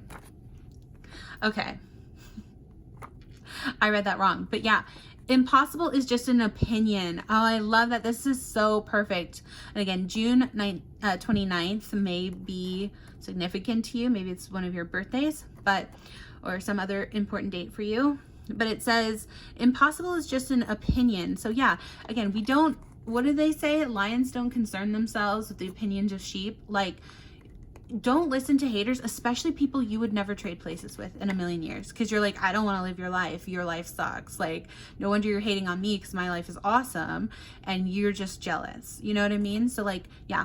And it's because of their limiting mindset too. So again, this isn't really about another person, pile 1, but it is trying to remind you that not listen to the haters, because those people have like these self-limiting beliefs that they think things are impossible.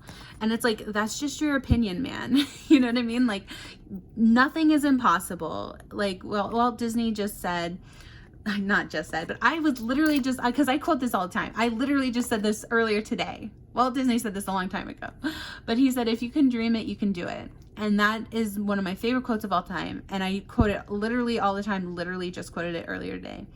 And it's because it's so true that it's like, you don't want the self-limiting beliefs of others to like start affecting you and making you insecure, when you know for a fact that you actually can do what other people would consider impossible, right? You have the power to do the impossible, pile 1. So that's amazing. All right, so yeah, thank you so much for watching. I hope you got something good out of this reading. If you did, please give it a big thumbs up. I really appreciate it. Like, comment, share, subscribe, all that good stuff. Make sure to comment what pile you chose, so if you ever come across this reading again, need to rehear some of the messages, you'll remember which pile you picked. But yeah, thank you so much for watching. I hope you enjoyed this reading, and I hope to see you next time. Bye. Hello, pile number 2. Thank you for being here and welcome to your reading. Today we are going to be asking the question, well, we have asked the question already, I should say. Who is your higher self? Basically, what I wanted to say was, what is your higher self hiding? But maybe the question for you actually is who is your higher self? So maybe it's a question about identity for you, pile 2. But yeah, let me wait till I actually jump into the cards. But yeah, that was an interesting misspeak. So, but yeah, anyway, if you chose this cute pen Sanrio character, Kuromi. She's right here. I love Kuromi. She's our goth queen. Loves Hot Topic, right? Yeah, we love Kuromi, alt queen. And then we also have the amethyst here, this beautiful purple stone. Then if you pick those, this is your reading, pile 2. Let's put that there, and we'll put your little stone over here as well. Okay, yeah, so let's just jump into your reading and see what you got. So today we have these cute little Hello Kitty playing cards, and oh, you got the little someone roll, but it's King of Diamonds, but that's actually the King of Pentacles in the tarot. Awesome. Okay, so got some, you're quite good in finances, sounds like. Oh, and then you got 7 of Pentacles, or diamonds. Yeah, 7 of Pentacles. Okay. Very good. And then we also have Ace. Okay, so this is the Ace of, what do you call these? Spades, I think they're called, right? But it's swords in tarot, so. And this is the little My Melody. Cute. All right, so let's see. Let me pull out your cards and then I'll sort of get into what all of this means. Pile 2. But yeah, then we have what's next is the Kawaii Tarot, which I thought was perfect for the little Sanrio Kawaii.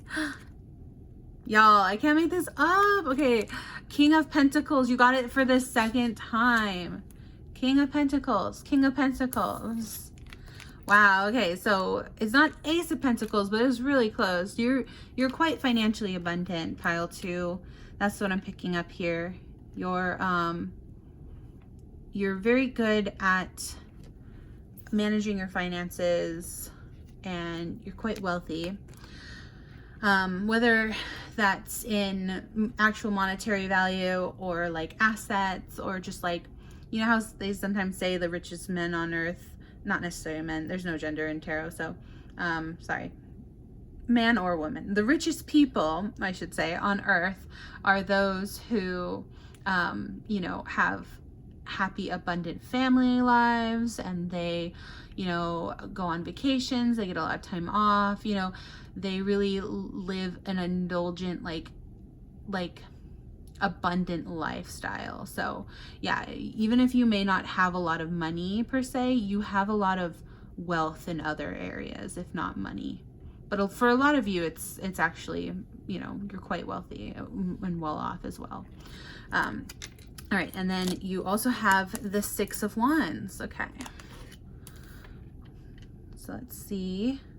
And actually, 6 of Wands, I'm gonna look up because it's funny. I just got like the 7 of Wands in the last reading. Spoilers, but yeah. So we have the 6 of Wands here. And it says recognition, celebration, and victory. The 6 of Wands is a card of celebration. It indicates that you have been successful in focusing your natural talents and skills toward rewarding endeavors. Yeah, exactly. So you're quite abundant. Your confidence in yourself is full and healthy. It's your time to shine. Oh, that's awesome, pile 2. I'm happy for you.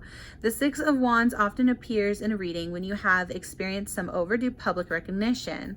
All right. Unlike the 4 of Wands, the 6 of Wands is anything but humble. It speaks to parades and champagne. Good fortune has come your way. Yeah, see, good fortune. Very lucky. You know, I'm shooting this. I'm actually gonna have this out on the 14th, so only a few days before St. Patrick's Day, right? So maybe you're a very lucky person, pile 2. So yeah, 6 of Wands often appears in a reading when you have experienced some overdue public recognition. Unlike the 4 of Wands, the 6 of Wands is anything but humble. It speaks to parades and champagne. Good fortune has come your way. After the celebration, a significant success is in your future. All right, am I getting that on camera? Sorry. Okay, and then it says, in readings when self-consciousness is a serious factor. Yes, we are asking about the self in this reading today. In readings when self-consciousness is a serious factor, this card may be suggesting that you would benefit by giving yourself more positive encouragement than you have been. Okay, so that's a very good direct message, pile 2. This is just saying, you know, what's hidden is your self-conscious or your like higher self wants you to, you know, be kind to yourself, basically. Give yourself more credit, give yourself praise. You should be proud of your accomplishments and be able to thank the people who have helped you thus far. Hold your head up high. Oh, that's great. Yeah, so this reading seems to be about confidence and, you know, confidence in one's maybe identity or, yeah, just confidence in general. Okay, so that's great. So now we have the Crystal Unicorn deck, and this says 6 of Pentacles. You're getting so many Pentacles cards. Pile 2. That's great. So yeah, be confident. You are a great, you know, hard worker, it looks like. You know, very very wealthy and well off and abundant. You should be proud of yourself for that. It says, now this one is the rebel deck. Now this one cusses, but it says, you're a grown-ass adult. Stop blaming others for your shit. All right, so yeah, that's a no nonsense message from your higher self. Basically, it's just saying, you know, take responsibility for, you know, your own shortcomings too. Like, it's important to be, you know, it's important to be confident, but also don't blame other people for your shortcomings, right? It's not everyone else's fault, it's yours. Okay, so yeah, this is just reminding you that whatever came to your mind when that when I was reading this, whatever you're thinking about, it's like, you know, in your heart of hearts that something is your responsibility, right? So don't blame others is basically the message I'm getting there. Don't blame others. All right, now this is your overall energy, and this is really like what is the main message. Impartiality. Okay, interesting. I'm gonna have to look that one up because I don't really know what that one's about. Let me see. Impartiality. Let's read what this chakra guide has to say about impartiality. Okay, so this is a neutral card, it says. So impartiality is sorry, let me show the class. Impartiality, I quietly listen, allowing you to color your own palette. Okay, the legend is Bahana is the wise dictator from the town of Beige.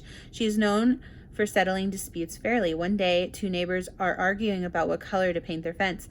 Baha gives each of them a can of paint and instructs them to paint their side of the fence the color that the other neighbor wants.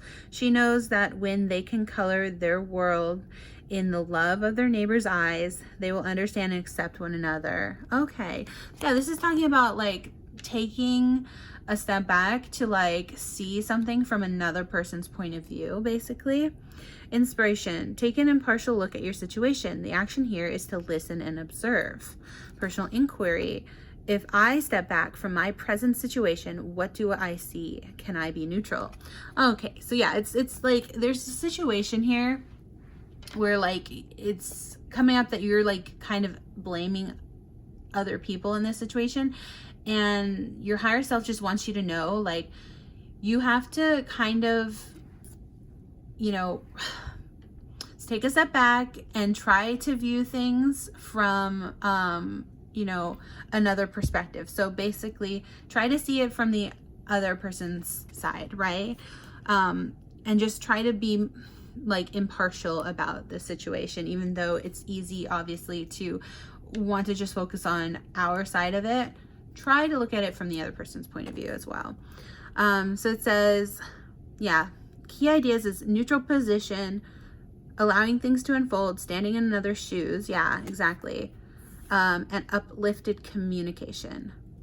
Okay, keywords are guide, open-mindedness, and fairness. Yeah, so again, this is just a reminder to keep an open mind and make sure you're communicating properly with this other individual so that you can maybe, because it sounds like you're not quite seeing eye to eye with this other person, but maybe all you need is like a proper conversation about something, and then you will be able to maybe take more of an understanding from their perspective.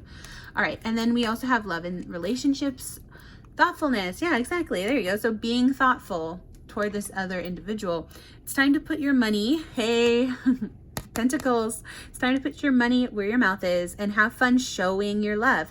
Think of all the little things you can do to show a person you love them. Then stop thinking of those things and actually do them. Is it time to hide a note in someone's pocket, make them a snack, order them a book? Anything thoughtful can be an act of love, even taking the trash out to the dumpster. Unless you're dating the trash, in which case don't take it to the dumpster, take it somewhere fancy. Oh my gosh. Wow. Yeah. Wow, indeed. Some of these cards can be quite silly or shocking, irreverent. All right. Who would have thought that being so full of thoughts could be considered thoughtful? Yeah, so basically, you know, especially if you are in a relationship, this is just saying maybe this is what you need, is like a little bit of a heart to heart with this person so you can see eye to eye. And then again, those who aren't in relationships, this could be obviously about somebody else, but whoever it is that you're kind of having a bit of a conflict with, again, take it how it resonates. This is obviously, all my readings are general readings, so take it how it resonates. But when I was reading this, I got the idea that like, oh, you know, put your money where your mouth is. Like maybe this person, if you are in a relationship with them, maybe they would really appreciate going out on a date, like having a heart-to-heart about whatever's on your mind and whatever this like conflict is. And it doesn't seem like it's a big conflict either. It just seems like you guys aren't seeing like a certain thing you're not quite on the same page about. So maybe what would help is going out actually on a date with this person, again, if you're in a relationship with them already. Or maybe this is what you want. Maybe you want to be in a relationship with this person, and then maybe the message for some of you is to actually ask this person out on a date, whoever this is. Maybe they're not on the same page about like the relationship status. I don't know. Like I said, a general reading could apply in a number of ways, but that's what I'm getting from this card is maybe it would help you. Maybe you would get what you wanted subconsciously, whatever that is, whatever you want from this person. Maybe that would help. How do I put this to keep it PG? Maybe taking them out on a date, a little whining and dining, you know, never hurt nobody, right? All right, so and then we also have the Affirmators creativity card, and it says earnestness. I align with the most valuable, earnest parts of myself. Yeah, the most authentic, right? This is what I was talking about before. I was like, maybe part of this reading has to do a little bit about like a hidden identity, or like, again, it doesn't have to be something that you know, shocking, but like there's something about maybe what's hidden in your personal identity that you maybe haven't shared yet with this person, and that's what you need the heart-to-heart with. That's like what you need to talk about with them, possibly on a date or something. And because, you know, you obviously have enough pentacles to treat yourself, right? Or treat this person, actually treat them. And just be honest both with yourself and that person, right? Like basically, again, it could be a number of things, but it might be that you know, you want to have these heart-to-heart discussions about, like, for example, this is just an example, but maybe you two both aren't on the same page about having kids, and maybe you want to have a conversation about that, or, you know, or maybe it's like you don't know what major to choose. I don't know. There's a number of different things it could be about, and it's going to be different for every one of you. It's pretty individualistic, obviously, because we're talking about personal identity here. But there's something that you want to express to this person, I'm getting, that you have been holding back on, and your higher self, your subconscious is like scared, right, to show that side to them, but your higher self wants you to know that you shouldn't be, like, you should just be open and honest, because the people who what's the phrase, the people who matter don't care, and the people who care don't matter, and the people who matter don't care. You know what I mean? So like, yeah, this person, you want them to accept you for your whole true authentic self, right? Not just parts of you, not just the best parts of you that you like to put your best foot forward, and everyone does that, right? But basically it's asking you to be a little more vulnerable, especially if this is someone you care about.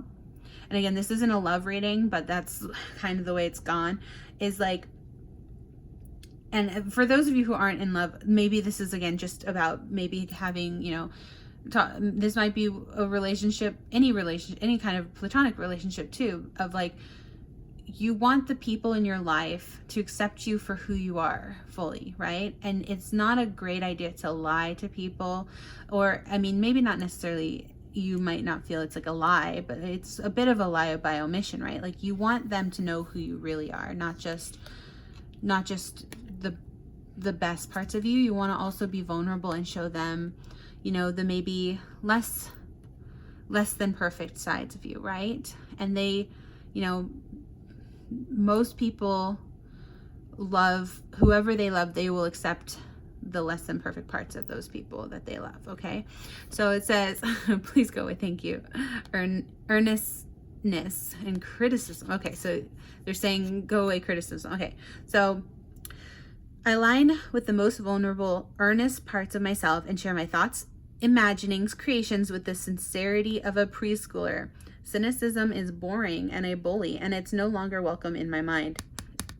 There we go. Yeah, that sums up very well. So yeah, don't be self-critical, right?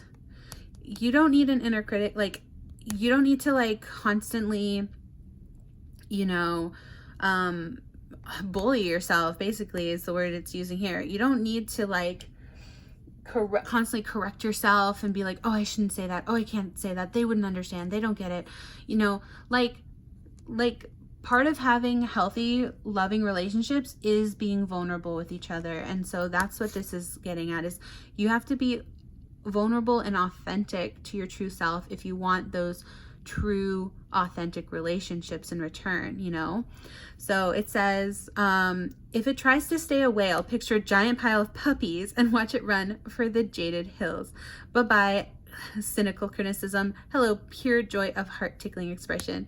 Oh my gosh, yeah. And I forgot, there's two little puppies, how cute. So maybe you have puppies that look like this, or again, it's so funny because like so many other readings today have puppies, because like 3 of the Sanrio characters are puppies, but I actually didn't know, I had to look this up, I didn't know what Kuromi was, because it was like, well, 3 of them are supposed to be puppies, right? Cinnamon Roll and Pom Pom Maroon, and yeah,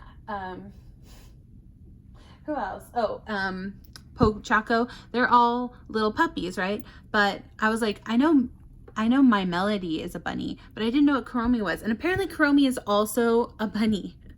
But like, again, she's one of those characters who it's like, she's hiding her ears, right? She's not really, it's not really apparent that she is a bunny, you know? And so again, that's sort of about that same idea of like hiding something or hiding parts of yourself to where like people can't see your true authentic self, if that makes sense. All right, so yeah, so just be more open, basically. Be impartial. Try to see things from the other side, the other person's point of view, and be open and honest and vulnerable, especially with the ones you love. Okay, pile 2. That's your message. That's what's hidden in your subconscious that your higher self wants you to know. And last but not least, this is a direct message to you, something to think about, something to chew on. Yeah, and this is from your higher self, what they want you to know. It says, your job is just what you do, not who you are. Oh my gosh. Okay, so that's so perfect. Okay, September 3rd might also be a significant date, possibly a birthday for some of you. But yeah, that is exactly a perfect way to sum up like what I was just talking about. Like, basically, you're like, because you're so abundant, and because you are like very career minded, you obviously care a lot about your pentacles, about your wealth, your savings, all that good stuff, you know, your investments. That's all good stuff, right? That's important to care about, but that isn't necessarily who you are as a person. You know what I mean? So again, what you do, it's like you can identify with what you do as a job if it's like, you know, a life goal, if it's something that you really believe in, something that you feel like you're really contributing to society in a positive way. That's great. But it's, again, don't let just your job define who you are as a person. Like, so many people, like, they think their career is who they are, and that's not true. You are so much more than just your career.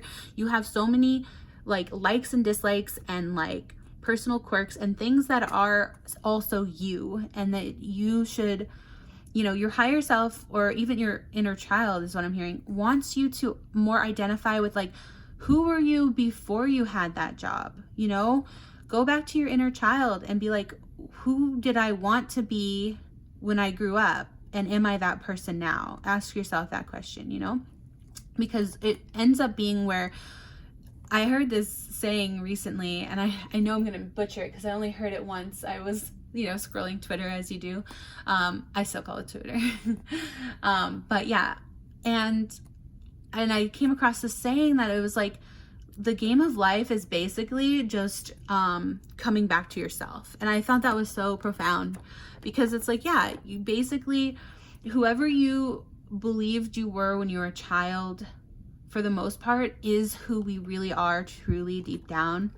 And a lot of the times, you know, while growing up, we're told to be somebody else, right? We were given these like messages that whoever we are isn't quote unquote good enough, and we have to keep trying to prove ourselves and prove that we're, you know, these people who, you know, who deserve love, right? Who are worthy of it. And I just want you to know, pile 2, that you are so worthy of love. And, you know, you are loved. But the most important person in your life to love you is you. Okay? So self-love is so important. I know it's corny. I know it sounds so corny and cheesy, but it's true. The person who should love you the most is yourself. Because when you have love and self-acceptance and you know, self-care, self-love, you can be unstoppable, right? You are someone who deserves love, and you have to be the person who wants to give yourself the most love, because you can't rely on anybody else. You can't rely on these other people to fill this void in you. Like, we have to first, you know, love ourselves, so that we can, you know, I said this in the last reading actually, but we don't want to pour from an empty cup, right? So love has to come from within so that you can radiate love outward. I hope that makes sense, pile 2. But yeah, well, I really liked your reading, pile 2, today. I really hope you got something good out of it. Again, just know you're so loved, you're so worthy, and again, your identity, you know, is obviously an ever-changing thing. You learn about yourself, new things about yourself every day, right? But yeah, just love the parts of you that you feel maybe aren't lovable. You have to love your whole self, right? And I keep mentioning this, but because this is so relevant to why I even made this video today. So basically, I started playing this new game called Hello Kitty Island Adventure. It just came out, and in that game, it's sort of a bit of a spoiler, but it's at the very beginning of the game.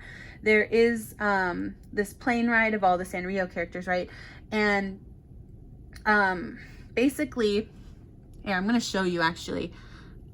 There's a character called Retsuko, and it says she's a 25-year-old red panda who is growing increasingly frustrated with her job in the accounting department of a trading company in Tokyo as she enters her 5th year working at the firm. So, oh, sorry, I read that and it wasn't even on screen. But yeah, basically, a Retsuko is actually so relevant to your reading because, and I totally recommend it if you haven't seen it, it's on Netflix. I just started watching this series because Retsuko, she was actually on the plane in that game, Hello Kitty Adventure Island, and I didn't even know she was a Sanrio character, but I was like, oh, you know what? I want to go back and watch this show because when I first tried to watch it once, I didn't get that into it, but now I'm 1 season in and there's like 5 seasons, so I'm only 1 season in, but it's a really good show, and it's all about Retsuko like accepting parts of herself that she is like keeping hidden. So this is literally, this show basically inspired today's readings. So yeah, I just think it's so funny how relevant it is to your reading in particular, pile 2. But yeah, I hope like I said, I hope you got some great messages from this. Again, just know you're so loved. Love yourself. You're awesome. You deserve love, you know. And yeah, and I hope you have a magical day. Thank you so much for watching. If you like this video, please give it a thumbs up. It will mean so much to me. Like, share, comment, subscribe. Make sure to write in the comments which pile you chose so that if you ever come across this video again, you want to hear the messages again, you'll know which pile you picked, okay? Thank you so much, pile 2. I hope you have a lovely magical day, and I hope to see you in the next reading. Bye. Hello, pile number 3. Thank you so much for being here and choosing this reading. The reading, we are asking the question today, what does your higher self want you to know? Or another way to put that would be, what is your what are you hiding from yourself, basically, right? So what does your subconscious want you to know, you know, in a way? So, but yeah, basically, it's a kind of a difficult question to put into words, so I hope that makes sense for you, pile 2. But yeah, if you chose this Hello Kitty, the Queen Hello Kitty, the face of Sanrio, the one who started it all, Miss Kitty herself, and yeah, this cute little Hello Kitty pen design, as well as this, I believe this is a strawberry quartz, or like, I at first thought it was like aventurine. It kind of shows up orangey on the camera, but it's actually like this like strawberry orangey, it's like peachy colored, like peachy pink. So yeah, I think it might be like a strawberry quartz or pink aventurine is what I've heard. When I looked up strawberry quartz, it actually said pink aventurine. Like strawberry isn't actually a thing as far as I know, but I did hear it in another reading. And yeah, it kind of fits because, like, you know, Hello Kitty, she loves apples and strawberries. Actually, my melody is more actually probably the strawberry one, but Hello Kitty loves apples and strawberries and cute little red fruits. So yeah, anyway, if you chose these, this will be your reading today, all about what you're hiding from yourself, what your subconscious wants you to know, in other words. So yeah, today we have all these fun little Hello Kitty cards. These are actually from my little, it's a playing cards deck. Came in this cute little tin as well from Five Below. It's very cute. And yeah, so we have Ace of Pentacles, okay, or Ace of Diamonds, which is Pentacles in the tarot, and it's my melody. So Ace of Pentacles, very good. Wow, so very financially abundant.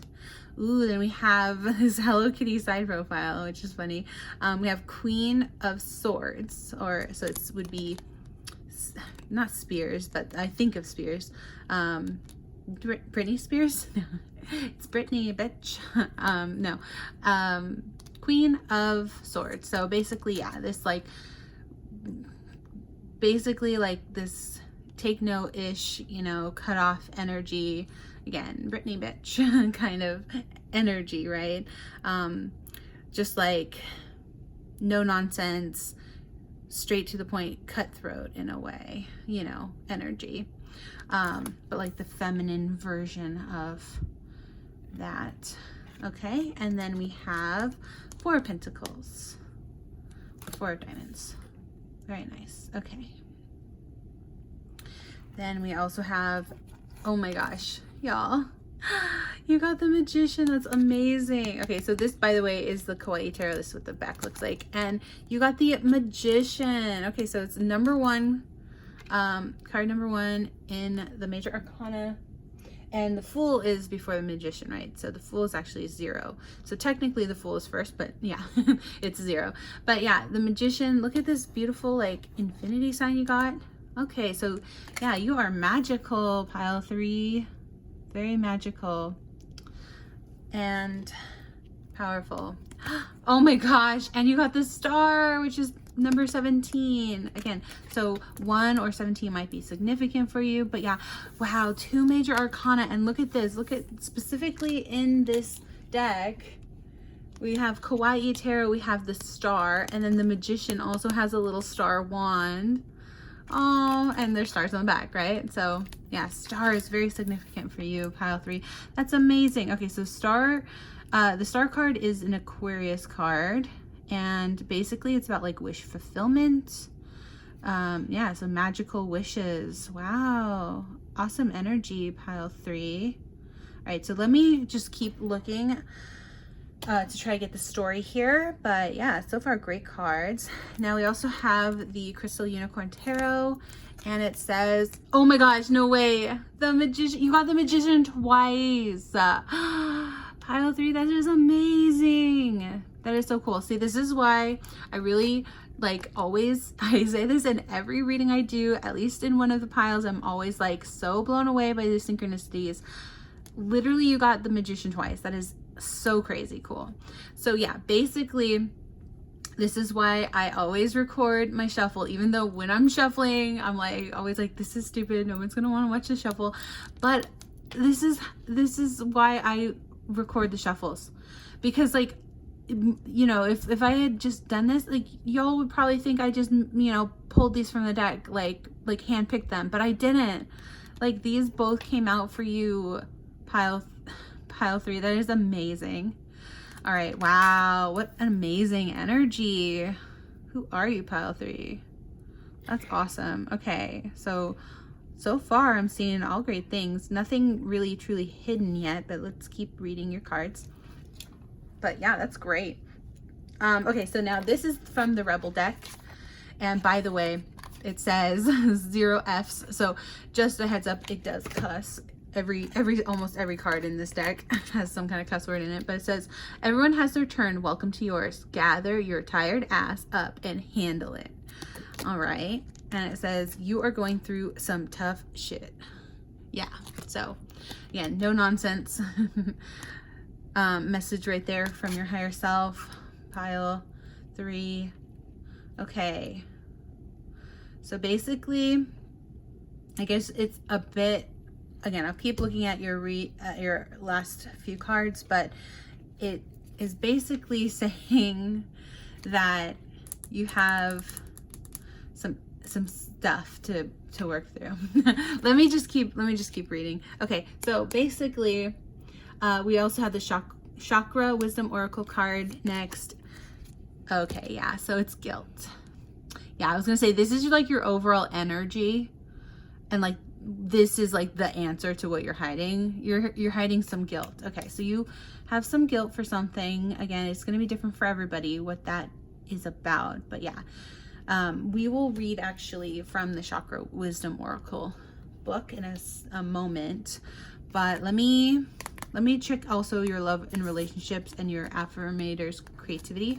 So Affirmators, love and relationships, Affirmators creativity messages first.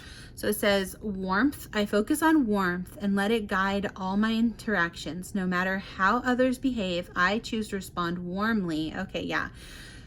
So a little bit about how others are affecting your energy and your vibe right now, pile 3. It says, with warmth, I can melt any icy exterior. I can soften any hard feelings. Sorry, let me focus on there. Okay. I can soften any hard feelings. I can microwave any pizza. Today, I adopt the saying, kill them with kindness, exactly, and turn myself into a warm and loving serial killer. Oh my gosh. Well, maybe don't do that. That's crazy. Yeah. So kill them with kindness. So there's something you're feeling guilty about, pile 3, that you have been not knowing how to handle, basically. So it's sort of like, I'm getting the vibe that you've just been pushing it down and you don't know how to confront it. But let's keep looking at this other card. So what does this Affirmators creativity card say? My own champion. Okay, it says, I am unabashedly, unconditionally shouting through a megaphone, champion of myself and my work. If a useless, up to no good, critical voice in my head tries to discourage, dissuade, or diss me, I politely say, thank you for your input. Then I much less politely stuff that critical voice into a box, light the box on fire, and throw it into a bottomless abyss. I knew that abyss would come in handy one day. Yeah, so again, this is about being kind to yourself and like not listening to that critical inner voice that is, you know, making you feel bad about yourself, pile 3.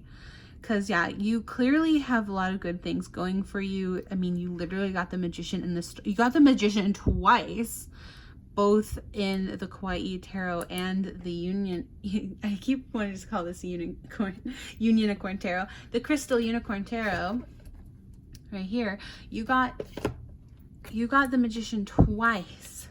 So you are very, very powerful. You are very good at manifesting what you want, pile 3. Yeah, because the Magician is all about manifestation and like literally believing in magic and literally like making magic happen. And other people are like, what the heck, how'd you do that, you know? And then again, the Star is wish fulfillment. So like there's some wish that you are like wishing you could pursue, I heard, or like there's something that you're trying to go for, but like this inner critical voice, maybe because you're feeling guilty about something. And again, this is going to be different for everyone, right? This is always, all my readings are obviously general readings, and they're also always 18 plus. But basically this could be about anything that you feel like you did that you felt like was wrong.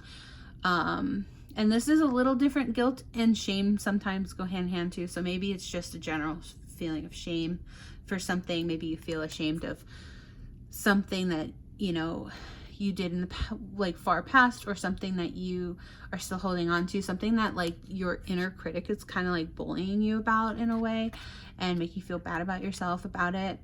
And again, that's going to be different for everyone, right? So take it how it resonates. But yeah, so that's what I'm getting. Pile 3 is that what you're hiding from yourself is that you feel guilty about something.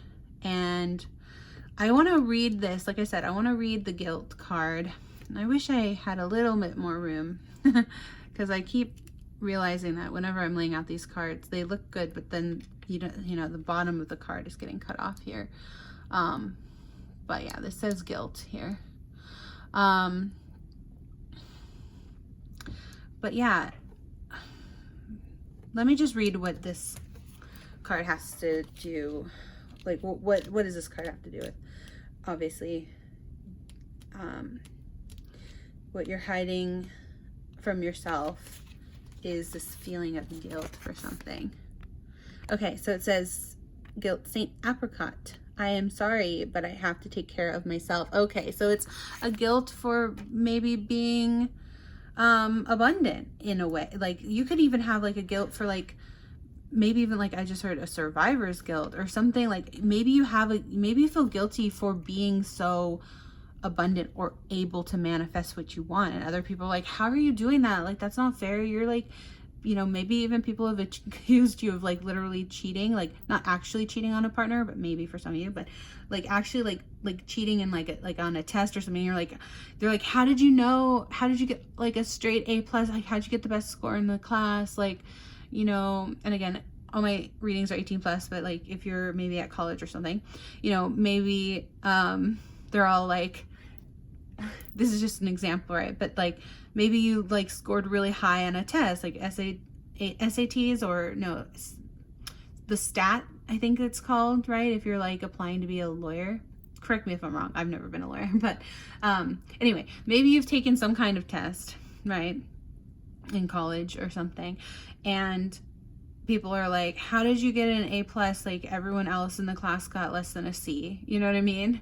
And you're like, I'm just really good. I know how, like part of it is you're manifesting high grades or something. Again, this is just one example.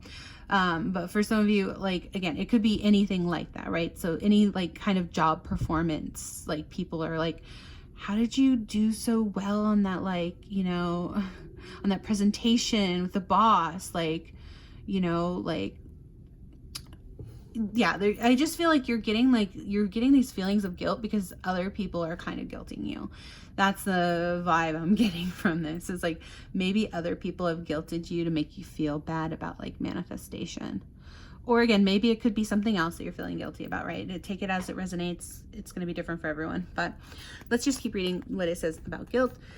So it says, the legend. Apricot truly is a saint. She sets aside her own needs and happiness to help others, even allowing freeloading friends to get involved in her business. Okay, yeah, these friends, these not nice people who are making her feel bad because it looks like you know, this is like a story about a people pleaser, right? So that's the crazy thing about becoming a recovering people pleaser, and because I know it because I am one. The thing I keep hearing about becoming a reformed people pleaser, so to speak, and learning to put yourself first, is that, you know, you can almost feel guilty for doing that because you just spent your whole life taking care of others, and then you're suddenly like asked, you know, the universe is calling you to take care of yourself for once and put yourself and your own needs about other people. And it feels like you're such a bad person for doing that when you are absolutely aren't, pile 3. Like, your number one should be you, okay? Like, take care of yourself, prioritize yourself. It is okay to prioritize yourself, your career, your happiness, whatever it is, your health, I heard for some of you. It's so important to do that because you are your number one person in your life, okay? You can't neglect yourself for the happiness of others, especially when those same people, you know, wouldn't do the same for you, okay? Like, that is such a big message because, like I said, I know because I have been there, I've done that. It's not a great feeling to feel like guilty for giving slightly less than what you used to give somebody, and then they almost become like so accustomed to that constant you give that they like are just takers, and they just constantly take, and without even hardly saying a thank you, you know. And then they just they almost become like accustomed to it, right? They don't spoiled is what it really is. Like, they become spoiled by that, and then they just become like they almost expect it. And we should never put ourselves in a position to like spoil another person rotten so much that they don't appreciate us when we are doing the things for them. You know what I mean, pile 3? So yeah, hopefully that resonates. Hopefully that makes sense for you. But yeah, let's just finish this little story. I keep going back and forth, but yeah, so it says, Apricot truly is a saint. She sets aside her own needs and happiness to help others, even allowing freeloading friends to get involved in her business. One day, her latest business partner, heavy air quotes, right? Her business partner announces that she wants to dissolve their company and split the profits. Apricot stands up to her. The company is hers and she did all the work, while the so-called partner did nothing. Now she will only give from her excess, not from her reserve. Yeah, save your reserve for yourself. You know, again, so many of these messages today, pile 3, have been like pile 1 and 2 have almost also been about self-love and how important it is to pour from your own cup. That's sort of the theme, I guess, for all these readings today, because I've been saying it every single one. But like, you know, fill your own cup first is what I mean. So like, so that you can't pour from an empty cup. That's the phrase. You can't pour from an empty cup. So fill your own cup, as in fill your own, you know, here's your cup. See? Magician. Fill your own cup first with your own love. This isn't a cups card, but there is a cups. See, there's a cups, pentacles, and swords. But yeah, and a wand. I think the one's, maybe that's supposed to be the one in their mouth, right? But yeah, basically pour from your own cup. You know, invest in yourself. That's what I'm trying to say. Like, invest. If this is your business, especially if you're going through exactly what Apricot here is going through, don't let people push you around. Don't let them take from what is obviously yours, what you worked for. Don't let them take credit for your work, basically, right? So, so yeah, her partner did nothing. Now she will only give from her excess, not from her reserve. Inspiration. Do not do for others what they need to do for themselves. Yeah, that's another good point. Sometimes what we end up doing is we give so much to somebody that we end up actually blocking them and standing in the way of their own karma and their own life lessons. Because if we constantly are giving to somebody to the point where they're not even, you know, like I said, appreciating it, or even like they're not doing it for themselves, right? If we do something for them, then they're not doing it for themselves, and then they're not learning how to do it for themselves, and they're not, you know, that's honestly part of like tough love. And like I said, I have definitely been there with people exactly like this in my life, where they have, you know, kind of taken advantage of my kindness in some ways, and then I ended up doing too much for them because they would always ask me for things and I would always say yes. But then it's like, but they're not doing it for themselves, and they need to learn how to do it for themselves too. You know what I mean? Pile 3. But yeah, it says, do not do for others what they need to do for themselves. Speak truth from your heart. Honesty is freedom. Yeah, that's a good point. I never thought of that. But yeah, honesty is freedom. Any guilt is fear of being disliked. Ah, yeah. So the guilt is you're feeling like you don't want to be disliked. You really, because I can tell you're like such a nice, sweet person, pile 3, that like you don't want to feel like people don't like you.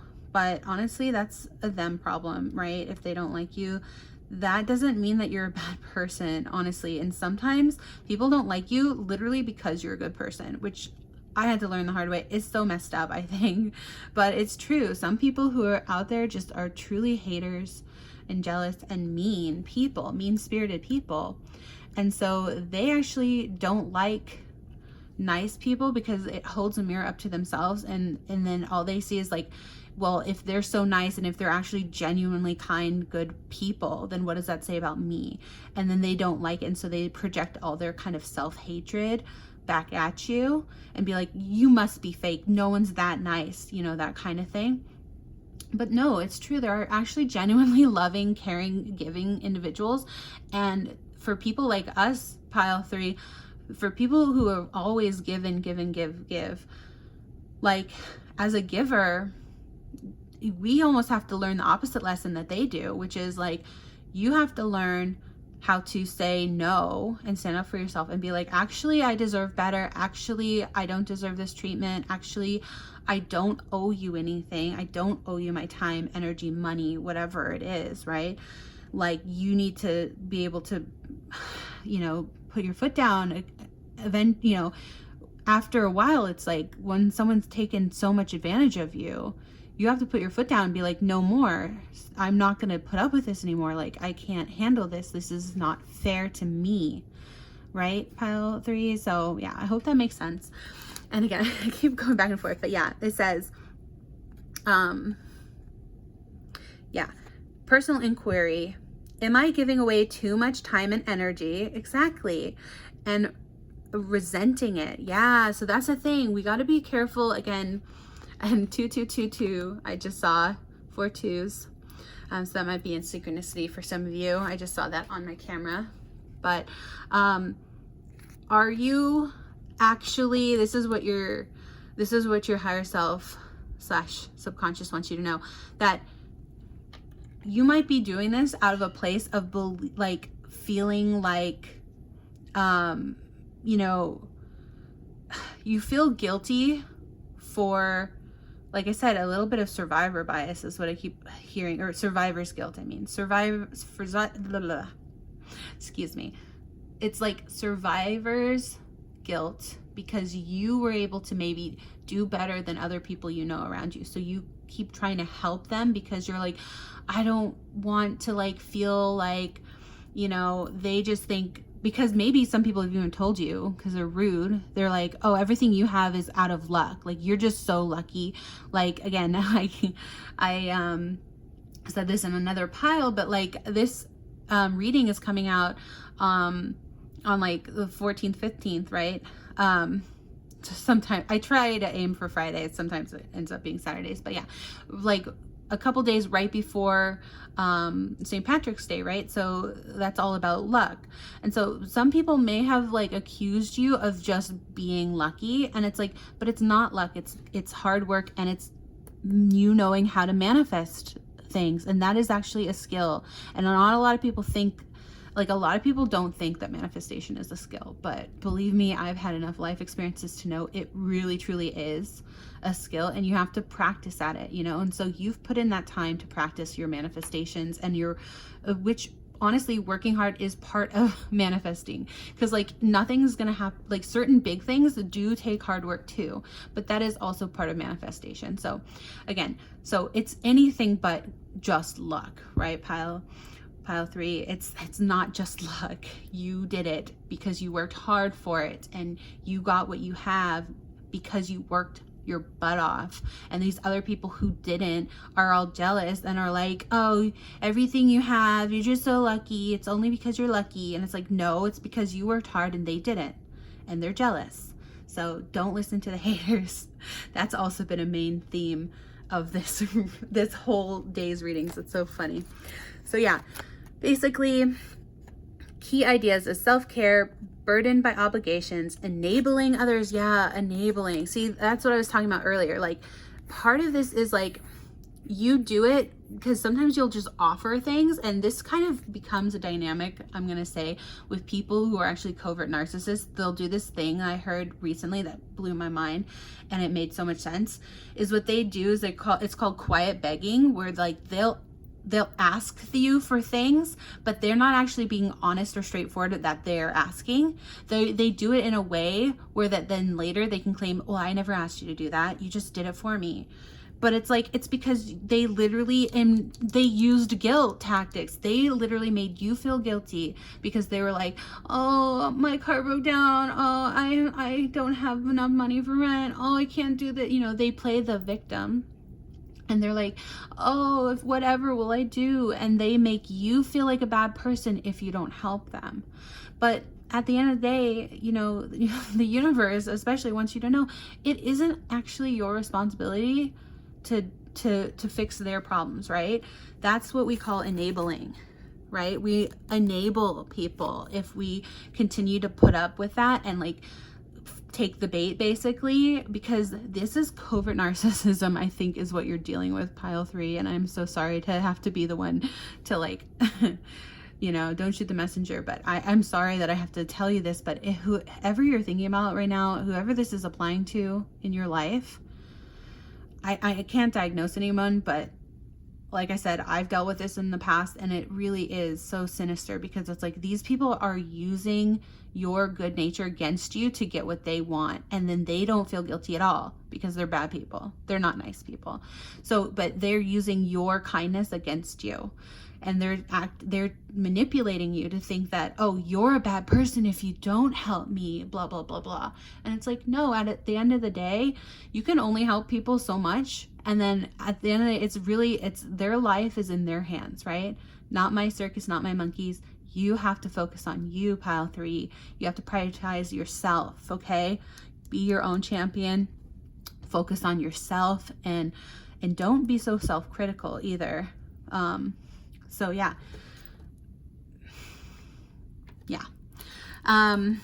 Lastly, keywords are awareness, awakening, and release. Yeah. So maybe you have certain people in your life, pile 3, that you should probably release, is what I'm hearing. Because like, yeah, especially if these are people who are making you feel guilty just for, you know, not doing more than your fair share of whatever it is that they're asking you to do, like, that's not cool. Like, that is not a good friend. Those are people who you really don't need in your life. And honestly, if you released those people from your life, you would feel like so much relief, and you would feel so much better not having that kind of like vampirism, right? That like, yeah, like energy vampires, you know, in your life, like people who are making you feel bad just because they want to siphon your great, beautiful, abundant energy of, you know, being a magician, being the star. Because you're a star, pile 3, whoever you are so liked and so well loved, and these people are just jealous of that, and they think it's just luck, but it really isn't. It's your hard work and dedication, and just your kind, you know, your kind, beautiful soul, your beautiful nature, you know, which again is every kindness we've ever done was a choice, right? We wake up every day, we choose whether or not we're going to be nice to people, or whether we're going to be, you know, whether we're going to be selfish and focus on like just, you know, manipulating others to get what we want, right? Which is what some of these people sound like they're doing to you, pile 3. Or we can choose to be good, kind people, because again, kindness doesn't cost anything. And I'm not saying that by cutting certain people off, like that isn't you being unkind. At a certain point, you know, you can only help them so much. Okay, pile 3, I hope that message makes sense to you. That is what your higher self or your subconscious wants you to know. That is what you're hiding to yourself, is like this weird guilt you have about, and I don't mean weird, like I'm not trying to make you feel bad when I say weird. It's just, it's what I meant by weird is like, it's unfounded guilt. If this is truly about, you know, people pleasing, then like, don't feel guilty for prioritizing yourself. pile 3, because like you should be your highest priority. And if you have anyone manipulating you to tell you that you shouldn't be your highest priority and that they should be your highest priority, they're wrong, okay? They are so wrong. That is such an unfair thing to put onto you. So yeah, just know that that's what you're, why you're feeling these weird feelings of guilt, is because maybe someone else is projecting, you know, maybe they're manipulating you in some respect to make you feel like you have to help them when you really don't. It's not your responsibility. It's their responsibility at the end of the day. You're responsible for your own life and they're responsible for their life. Okay, pile 3, so never forget that. All right, and very last message in the reading today is actually going to be the advice from a unicorn. It's actually a 2020 daily desktop calendar, but I use it because there was like 365 awesome messages in it. So this is going to be your message from your higher self. It says, today is the perfect day to celebrate how dope you are. Do it. All right. Yeah. Awesome. And this is May 6th. So maybe May 6th is like an important date for you, possibly a birthday or someone you know or love. May 6th might be an important day for you. For some of you, not all, but yeah. So basically, this is a perfect day to celebrate you. Yeah. Again, that self-love. Focus on you. Let the people who are trying to tell you that it's like makes you a bad person to focus on yourself, forget them. Those are just haters. Do not listen to the haters. Pile 3. You have every right to celebrate yourself because you're an amazing, beautiful, abundant person, and you deserve to feel proud of yourself. You deserve to love yourself. Pile 3. So yeah. Basically, don't let these people guilt you into feeling like you don't deserve what you have, because you do. And in fact, you deserve way more, honestly.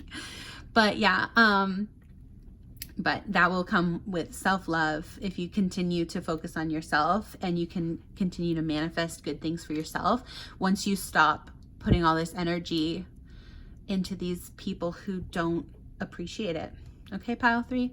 Yeah, hope that was a good reading for you. Thank you so much for watching. I hope you enjoyed it. If you did, please give it a thumbs up. Like Shaman? Maybe that's someone's name. Oh my gosh. That was weird. What a tongue twister. Okay.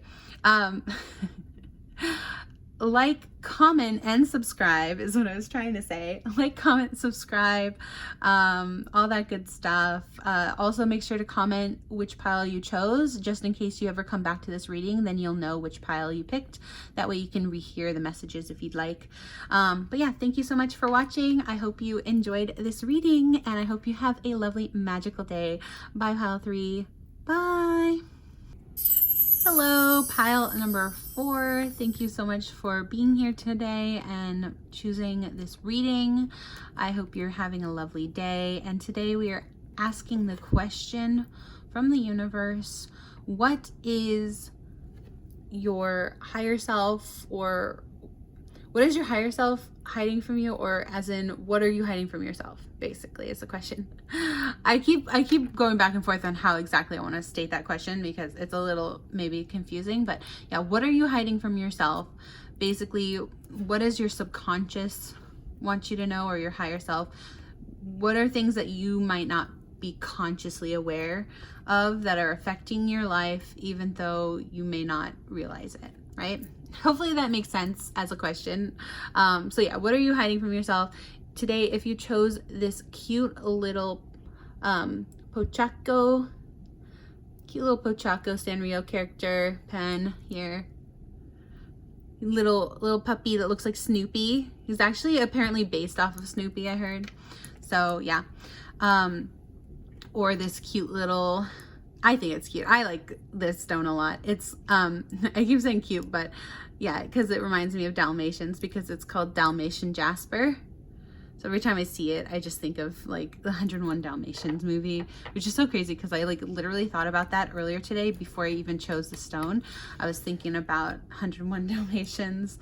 I told this story a little bit, I think, in the shuffle, but I forget where. I just mentioned it again, but I'll tell you, pile 4, since you are the Dalmatian Jasper Stone reading that basically my puppy was kind of being a little like rambunctious today, and but it was kind of like basically earlier today when we first woke up, he was very lazy, and it seemed like he was a little bit bored because my partner works from home, and so my puppy was like, you know, in his little spot next to my partner laying down, and basically, long story short, is he was just like so like bored that he didn't even want to like get up. He like barely rolled over to have me like pet him, and so yeah, it was just funny because he was like acting a little silly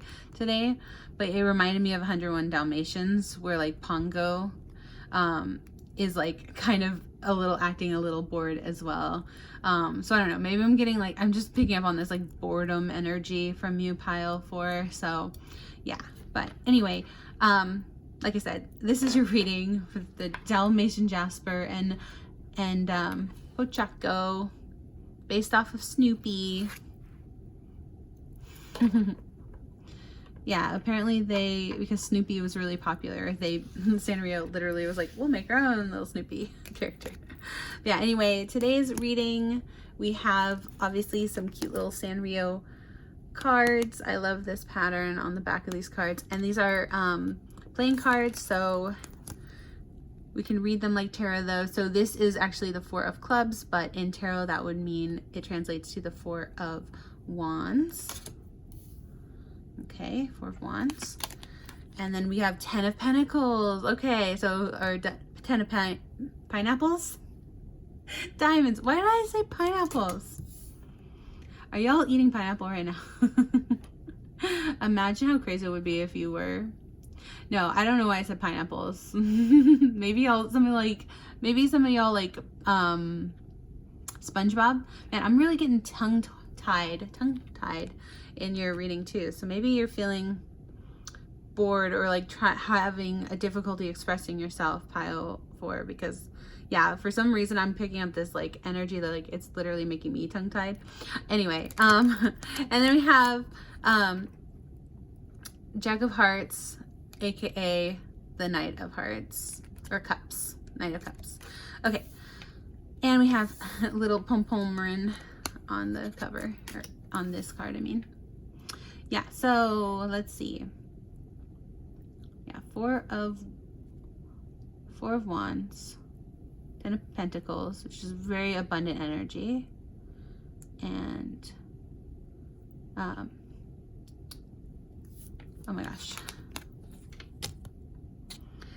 Knight of Hearts. Yeah, Knight of Cups. Okay, so then honestly, like I'm like, maybe it's just because we're on pile like 4 and I usually only do 3 readings, but man, I'm sorry that it might be hard to listen to, because I'm just like I feel like almost my thinking is slowed down. And I swear I'm like, I didn't take anything, but it almost, in a way, it's funny, it almost feels like I'm like on a gummy. Like, are some of you guys on, like, have y'all had a little bit of a, you know, 420? Again, all my readings are 18 plus, and we are 420 friendly here.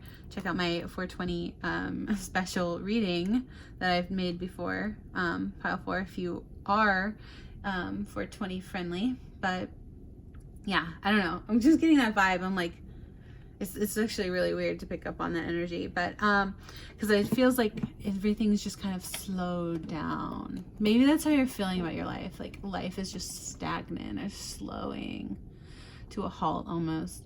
So yeah, we have the next cards is the Kawaii Tarot. Okay, we got the Chariot. Okay, so this is funny because this is the opposite of what I was talking about. This is fast moving energy.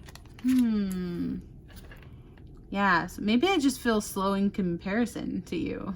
Maybe you're just like, maybe that's it. Maybe you just have like this restlessness, this restless energy. That's what I'm picking up on. Okay, and then, oh no, and we have 10 of Swords. Okay, so definite, very much heartbreak, betrayal happening. Okay. All right, so I think some of you, pile 4, are here because you're kind of in a, you're going through it, okay? That's what I'm picking up on. And again, it's going to be different for all of you, but for some of you, maybe you've just gone through a really serious breakup, or for others of you, you've had like a falling out with friends, or again, maybe some others of you have just lost your job, something almost like tower moment, just like something that's really, and it doesn't even have to be as dramatic as all that, but it could just be like, again, maybe you had like a really bad argument with a friend, and then like maybe now you're no longer speaking, and that's like really heartbreaking for you. But yeah, there's just like this heartbreak, like really like tough energy right now. And I'm so sorry, pile 4, that you're going through that. So we have this Crystal Unicorn Tarot, and it says 5 of Swords. Okay, yeah. 5 of Swords, I believe, is a card of like walking away from things that have just like kind of gone wrong or no longer working for you. I'm gonna actually look that up if I have my little, yeah. I'm gonna look that up. So we've got this little guide to the Crystal Unicorn Tarot, and 5 of Swords. Okay, so we've got 10 of Swords. Let's see.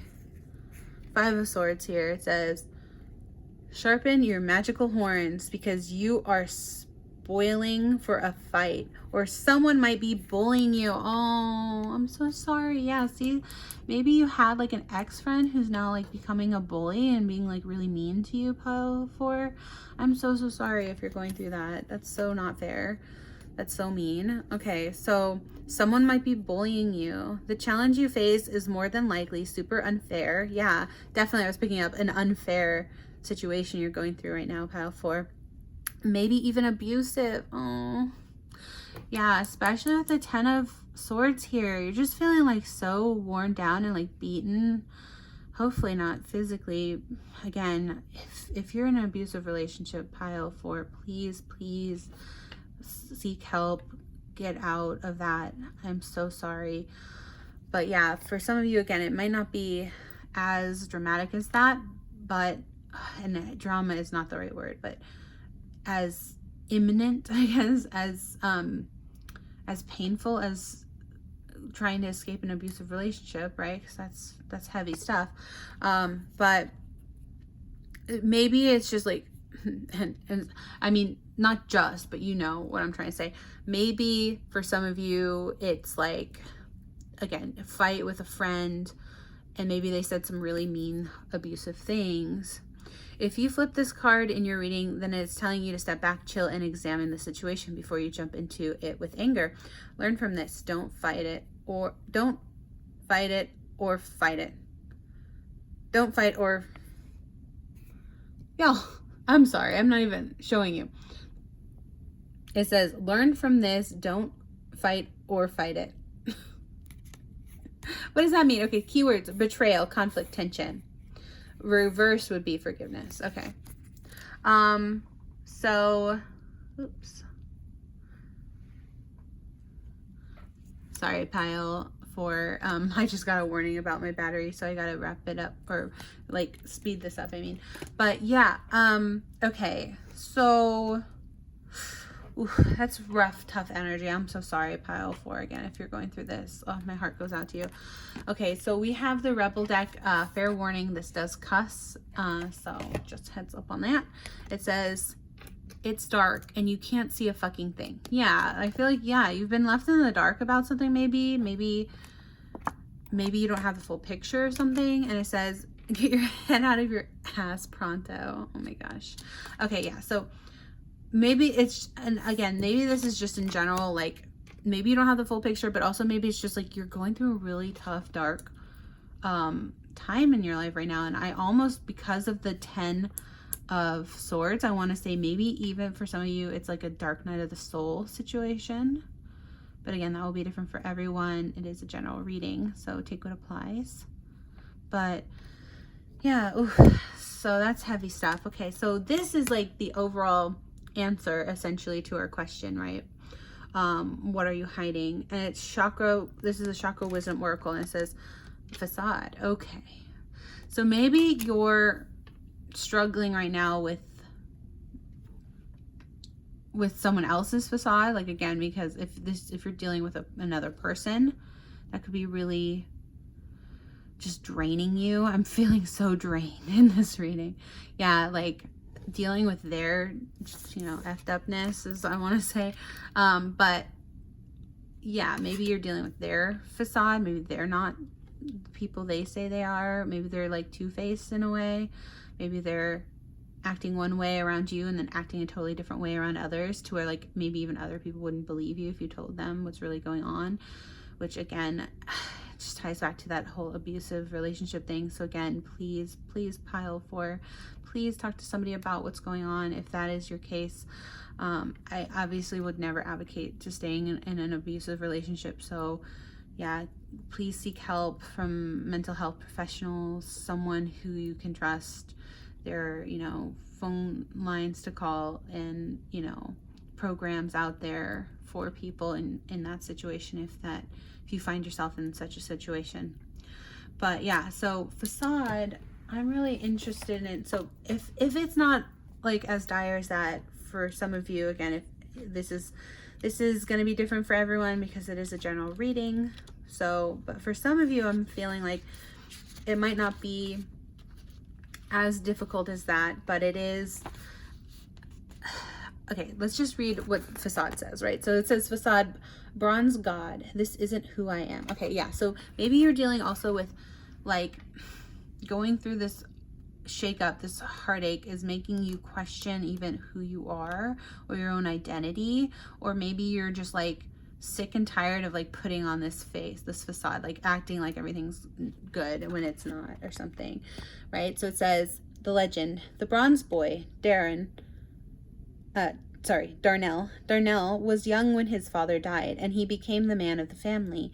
Out for a walk one day, many years later, he was mesmerized by the sight of children playing. As a child, he never played, and he hid behind a tree, crying bitterly, then quickly buried his emotions. At the very end of his life, on his way to heaven, he stopped at the park and finally reclaimed the inner child he had left behind many years before. Oh, yeah. So it says, inspiration. If you are unhappy in your relationships, yeah. If you're unhappy in your relationships, you may be relating to others through a false sense of duty. Give up being something you're not. Yeah, exactly. Give up this false facade of this person, like you feel obligated to be for this other person.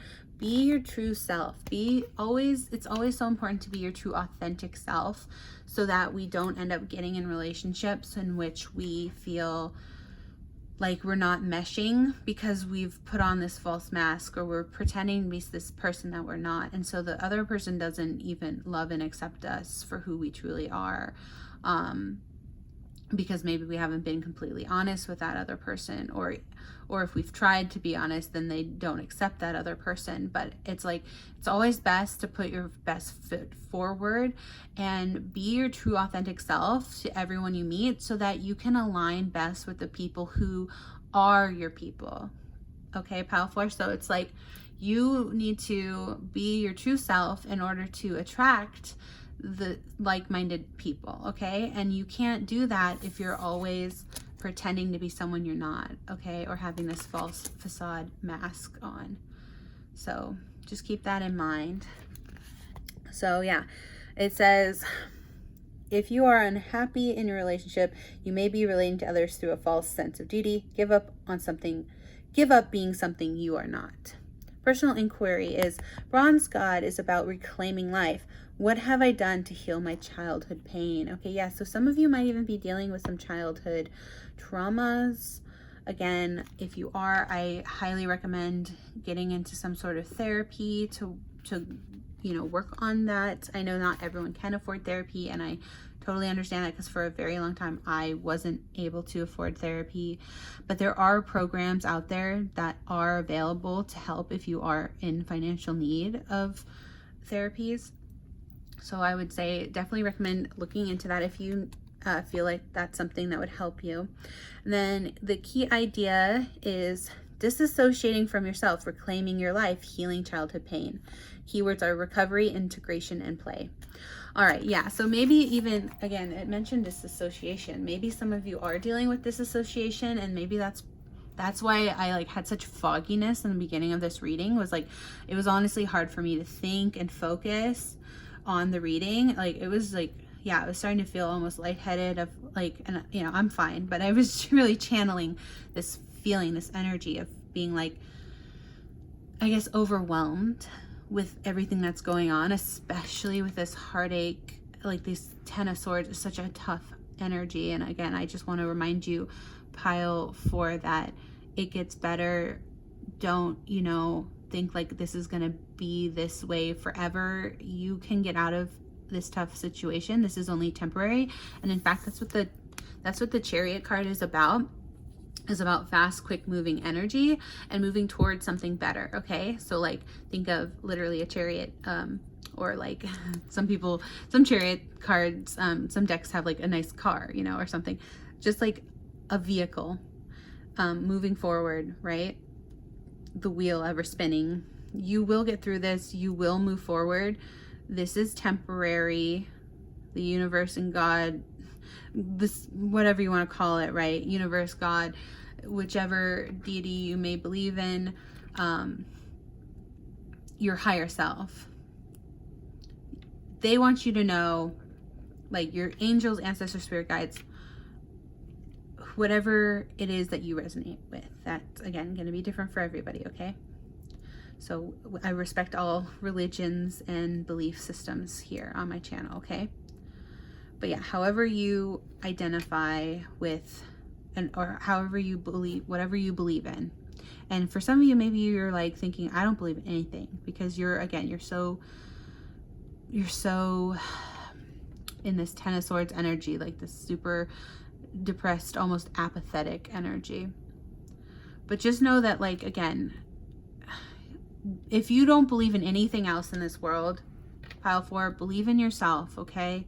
Because you need to believe in yourself. You need to believe that you can get over this, that you can continue to thrive. I know it's like a hard time right now for you, but you will get past this. You will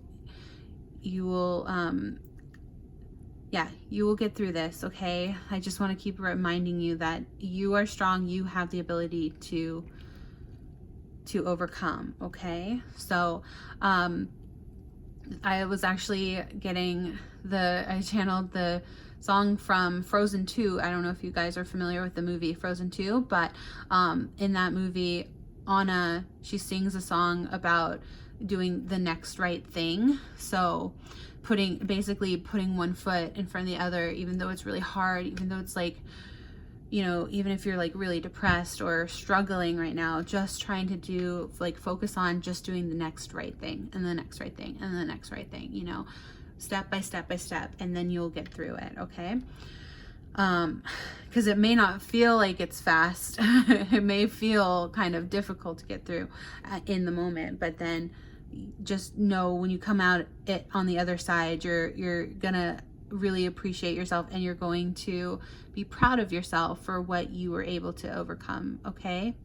So yeah, let's just look at these last 2 cards. We have the Affirmators Love and Relationships card, as well as the Affirmators Creativity card, and it says integrity. Okay, yeah, I align with the center of myself, a glowing core of personal integrity. Emanating from this core is the knowledge that I never have to compromise who I am or what I want for anybody, and that's important. Again, talking about dealing with outside energies, other people, you know, making you feel bad, and when it's really unfair. Yeah, don't compromise yourself for anyone else, pile 4, okay?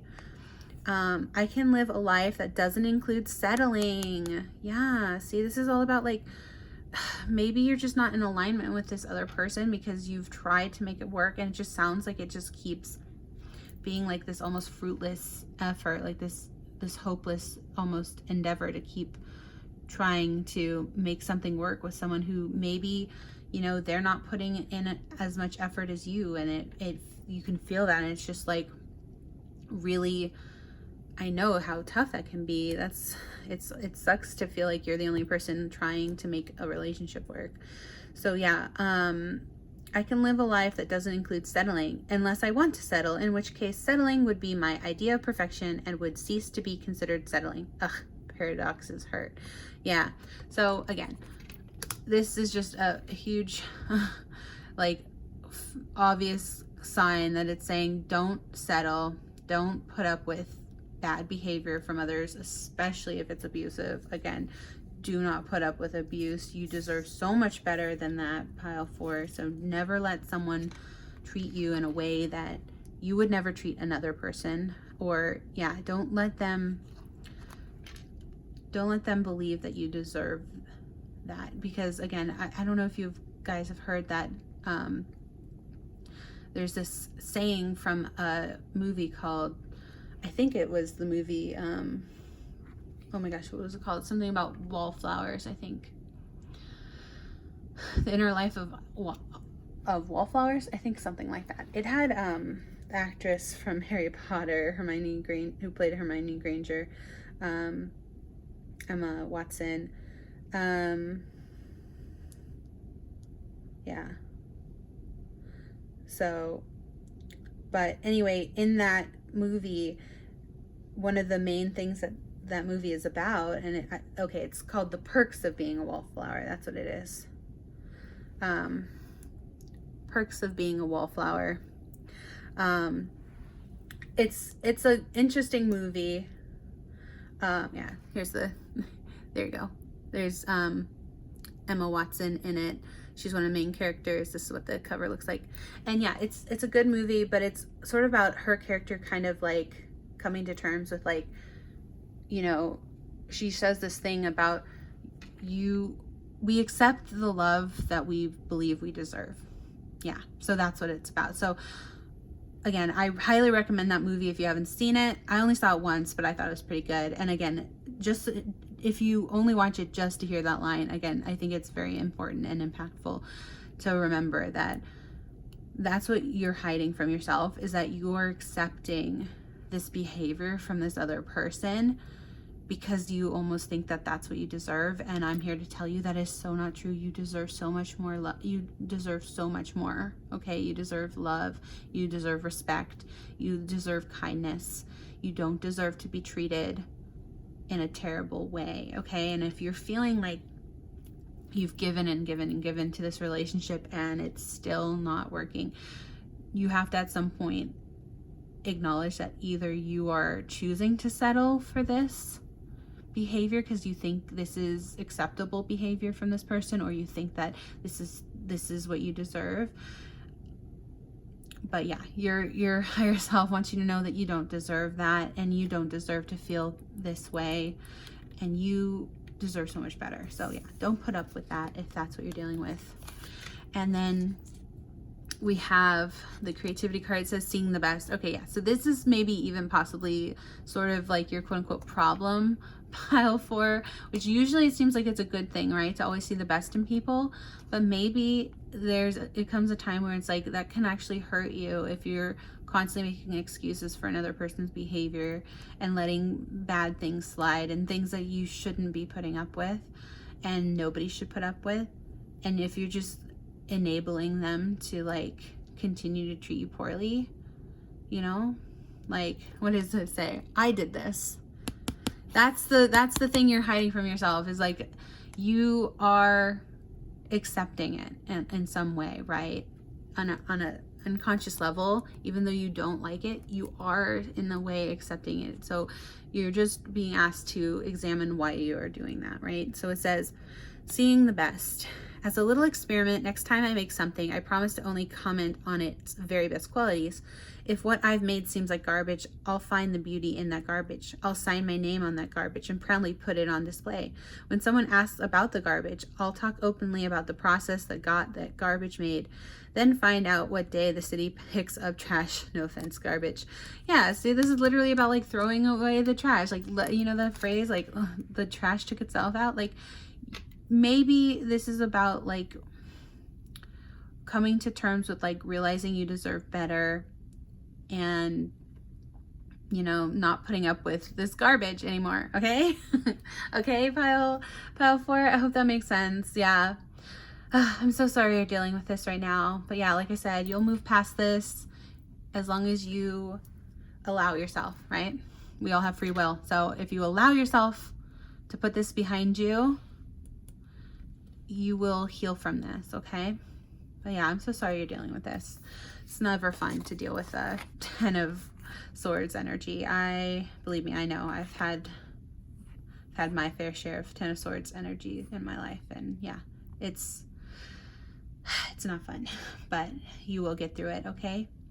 And lastly, this is just a little note to yourself, as in, this is actually from a little one-a-day calendar called Advice from a Unicorn, a little desktop calendar, but I use it as actually like just like a tarot, because there's 365 of these and they have always such good messages. So yeah, so this is going to be a direct message from your higher self, and it says, yeah, be honest with you. Yeah, be honest about what's going on. Be honest, if that means talking to other people about what's been actually bothering you, what's been going on possibly within a relationship, or you know, it doesn't always have to be a relationship, like a romantic, if it's not about romance. For some of you, it might just be about what's going on with your career, and then, like, you know, have that apply everything I'm saying, of like feeling like you're not being appreciated at your job, or you're not being treated right in some way from something, right? It doesn't have to be a person, but it could be a place or something like that. But yeah, just be honest about it. Be honest. If you can't be honest to others, at least be honest with yourself about what's happening. And just try to remind yourself, like, you don't deserve to feel this constant pain and almost apathy from this situation, okay? You really don't. So I really am wishing you so much healing, Pile 4. Thank you so much for watching. And again, I really hope for you the best, and I know that you'll get through this. But yeah, I wish you nothing but love and light, and I hope you enjoyed your reading. If you did, please give it a thumbs up. Comment down in the comments below, you know, which number you put, so then maybe if you see this in the future, you can kind of remind yourself what happened at this point in your life. And hopefully by the time you see this video again pop up in your recommendations, you know, if you ever do see it again, but maybe you can look back on this and be like, wow, I've healed so much since then, you know? So that's what I hope for you, Pile 4. But yeah, thank you so much for watching. I appreciate you so much. Thanks for all the likes, comments, shares, subscribes, all that good stuff. And I wish you nothing but a beautiful, magical day. Thank you so much for watching. Bye. Hello, pile number 5. Welcome to your reading. Thank you so much for being here and choosing this reading.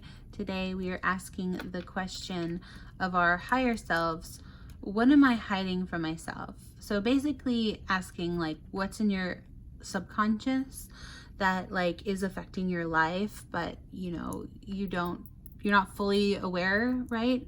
So you're not fully conscious of it because, you know, it's your subconscious. It's something that, like, you're thinking about, or that's like on your mind, that's there, but it's like hidden from you, right? It's in the background.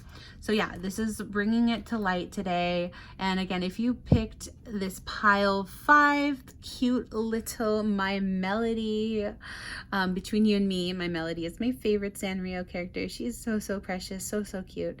I love her so much. Her whole vibes are just immaculate, you know? So pretty. In fact, check it out. I actually have a brand new tumbler with My Melody as well. So cute, right? It even has like this little My Melody topper, straw topper. So cute. Yeah, so it's got some water in it right now, but yeah. Take a little sip of that. But yeah, I figured, I was like, oh, you know what? I love, obviously I love Hello Kitty. I mean, who doesn't, right? But My Melody has always been my favorite. And because she's pink, she's got her cute little pink bunny ears. But yeah, this is the little tin actually that the cards came in, the playing cards that we're using today for this reading to match the theme. Oh, and I was gonna say, and I forgot because I have so much to talk to you about pile 5. But yeah, this is also your quote unquote stone. It's actually not a stone, it just looks like a stone. So it looks like a rose quartz, but it's actually just like a little bead. So it's actually plastic. So that might actually resonate for some of you. Maybe it's a bit like fool's gold, right? Fool's gold. And I almost put a fool's gold in this reading today, but then I thought against it. But yeah, so maybe that resonates for some of you. Maybe that's what you're dealing with. Or a lot of these readings actually today have been a bit about like self-identity and kind of feeling like putting on a false facade, or like, you know, which makes sense with the question we're asking today again, which is, you know, what am I hiding from myself? So yeah, so a lot of it is like trying to understand your own self-identity and how that, you know, affects, you know, your interactions with the world and other people around you. So yeah, but again, anyway, so these are going to be your cards, pile 5. So yeah, let's just jump into your reading. Oops. All right, so again, we have these cute little Sanrio cards. I love the design on them. And these are actually just playing cards, but we can read them like tarot. So let's see. Oh my gosh, you got the Joker. Hey, okay, do you resonate with that character, the Joker from DC Comics? But yeah, we've got Kuromi as the Joker. Okay. And by the way, Kuromi was designed as My Melody's like foil almost, you know, sort of like her exact opposite, but then later they become friends. So maybe that also is resonates for you, pile 5. Actually, again, so My Melody is obviously my favorite. So here we have, speaking of sort of the in between of these two, I've got my cute little Hot Topic goth girl aesthetic, cute little My Melody here. She was a Hot Topic exclusive actually. And then we've got Kuromi in her cute little witch's outfit and witch's hat. Yeah, let me just show you. Oops, of course I'm going to destroy my thing. But yeah, there's Kuromi in her cute little witch's aesthetic. So yeah, maybe you also identify as being a bit of a witch. Kiki's Delivery Service, I just heard. Yeah. So yeah, maybe you feel like you almost like, it's almost like that meme where, have you seen that meme where it's like my personality and it's like also my personality? It's like one of the people is like all sweet and cute and like pink and bubbly and pastel and rainbows, and then the other one is like dark and gothic and, you know, aesthetic AF, like, you know.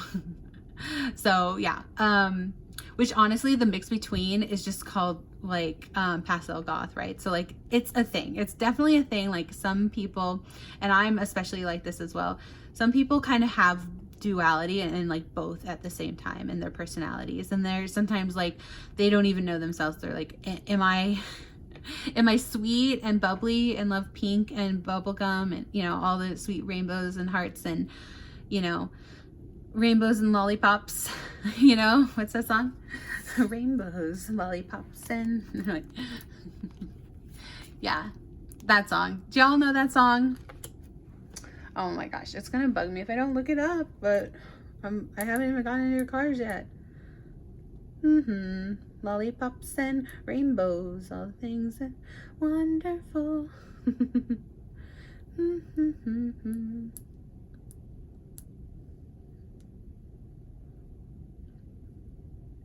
Okay, I don't know why I'm forgetting, but let me look up lollipops and rainbows and find this song because it's gonna bug me if I can't find Sunshine. That's right, this song. It's an oldie but a goodie if you guys have never heard it. It's called Sunshine, Lollipops and Rainbows, everything that goes. Something like that. When we're together, brighter than a lucky penny when you're near me. Yeah, so again, this keeps coming up in different readings in different ways, but like the idea of luck is keeps popping up in my reading today, especially. It's so weird because like this is right, this video is going to come out right before St. Patrick's Day. So yeah, so that's also interesting. All right, well, anyway, sorry that took me a second to look up, but yeah, let's continue looking at your cards, pile 5. Sorry I'm taking so long just to get these. Oh my gosh, King of Hearts. Yes, okay, so maybe you have somebody who is your King of Hearts, your King of Cups. And then we have 3 of Pentacles. Okay, 3 of Pentacles. Awesome. Oh, look, you got all pink too. How aesthetic. So my melody core. Okay, that's great. And then we have your Kawaii Tarot here. It says Queen of Swords. Okay, so that's more like, I think, your energy, Queen of Swords. Yeah, you can be like a little biting or cutting. Oh, and then you have 5 of Swords. Okay, so a couple swords cards here. Let's see what that means. Then we also have the Unicorn, Crystal Unicorn Tarot, the Star. Aww. Okay, so the Star, maybe this person who's your King of Cups is your star, your lucky charm. I just heard, like Lucky Charms, the cereal. Do y'all ever, like, do you guys eat Lucky Charms on St. Patrick's Day? Or am I just the weirdo who does that? Because I always like want to get Lucky Charms on St. Patrick's Day. Like that's the only time I eat Lucky Charms. But like it's almost become a tradition now for me. I don't know. Tell me, other people out there, tell me you also do that, please. So I don't feel so weird about it. But yeah. So yeah, we got the star here. Let's just move Chromie's big butt out the way. No! Oh my god. Y'all. I'm running out of battery. I can't deal with this right now. Maybe that's how you're feeling. Maybe you're like tired right now. All right, but yeah, so you've got the star energy, which is great. So maybe you are an Aquarius, or this other person who you're maybe thinking about is an Aquarius. Someone you've got on your mind, maybe you've got heart eyes for is an Aquarius, possibly. All right, and then we have from the Rebel deck. This is so great. You just got the card. It says Rebel. So Rebel deck, Rebel, it says. And it says, because fuck it. Because why not? Okay, so there's something that your higher self wants to tell you. If you've been wanting to do it, but you've been stopping yourself, just do it. Just do it. You know? Like that meme. Just do it. Okay, so, and I actually said that in another reading. I think just the last reading, the Pokemon reading. So maybe go check the Pokemon reading. And if you got that message twice, then that's an extra confirmation. Because yeah, I remember saying that recently too in another reading. All right, so then we have the Chakra Wisdom Oracle, and this is your main energy. Oh, perfection. Okay, so here we go. So this is about perfectionism. About maybe being too hard on yourself. But yeah, I will read that from the guide in a moment, but let's just get the rest of your cards out. Then we also have the Affirmators Love and Relationships, as well as Affirmators Creativity. So this card says levity. Oh my god, more pink. It's pink. Yay. Okay, so levity. It says laughter is the best legal medicine, and it looks like it's time for you to take a sweet, sweet hit of it. When someone annoys you or a plan goes awry, try finding something funny in there. And if you ever feel like the butt of the joke, remember that the only difference between someone laughing at you and someone laughing with you is that in the first version, you're not laughing. You always have the option, so opt in, lighten up. It's legal in almost 200 countries. Oh. Yeah, so that's beautiful. So this is all about, yeah, don't take yourself so seriously, right? Especially with the perfectionistic card. Oops, and of course, I always scooch everything up. Okay, hopefully you can see that. Yeah, perfection. Yeah, don't take yourself so seriously. Like, laugh, make sure you're laughing, you know, like it said, laughter is the best medicine, and it's so important to laugh and not take yourself so seriously and lighten up. And you know, you can rebel a little. It's okay. You don't have to be this perfectionistic person all the time, okay? You're allowed to enjoy your life. If no one told you, you are allowed to enjoy your life. So now we have Affirmators Creativity. It says humility. Okay. It says, ego can be a wonderful thing when you're looking for a surge of self-confidence, gusto, but its sour punch is best when stirred with a healthy shot of humility. This card is serving up that shot, not as a judgment or finger wagging, but more as a happy collaboration of all the lovely, grounded, grateful parts of you that constantly hum in the background. This is a warm and gentle call to bring those parts to the forefront, and sling some shout outs to all the people who have helped you along the way. Even the hype man deserves to end his day with some hype, you know? Yeah, so this is just a reminder to, like, you know, appreciate the people and appreciate the things you have in your life. Appreciate the people you have, you know. Again, don't take life so seriously. Go out, have fun. I think, you know, I was gonna say this is Three of Pentacles, but it almost reminded me of the Three of Cups card, which is like going out and hanging out with your friends and like having fun, having a party. But yeah, let's actually look up, let me see, Five of Swords. Oh, you know what? Five of Swords actually came out in another relation. Okay, so Five of Swords here. If you if you were drawn at all to the last pile 4, definitely check that out. But that's only for some of you. But yeah, let's see. Three of Pentacles, though. I want to know. Sorry, let me find it. I'm looking it up. Pentacles, Swords, Pentacles. Here we go. So we have Three of Pentacles. Pop the champagne. Your efforts and talents are finally being recognized. Yay! And you are totally on the right track.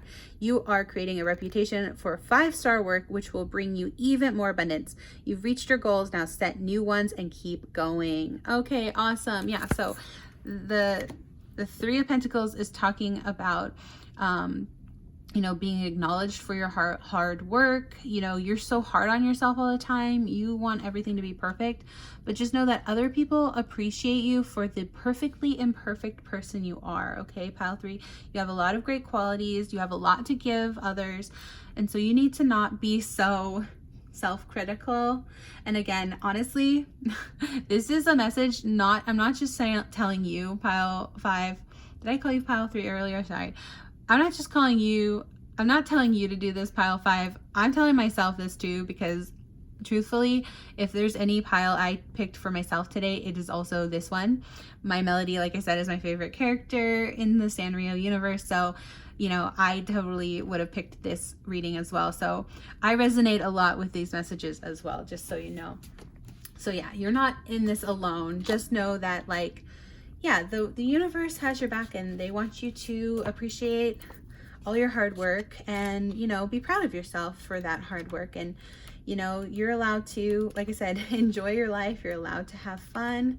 Don't be so perfectionistic. So let's just read the card Perfection from the Chakra guidebook. And it says, I have the same high standards for myself as I have for others.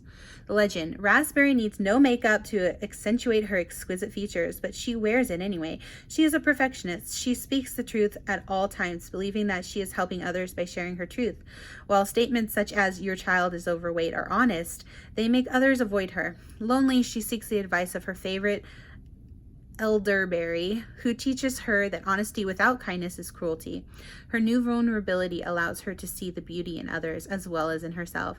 Yeah, so also, like, again, this is talking about holding, like, having such a high standard of perfection that you end up holding other people to your unreasonably high standards, and that doesn't make people feel good. So you definitely don't want to, like it says, be cruel, because sometimes honesty can be cruel if you're not saying it in a kind way, right? So make sure you're always coming towards others with this kindness, okay?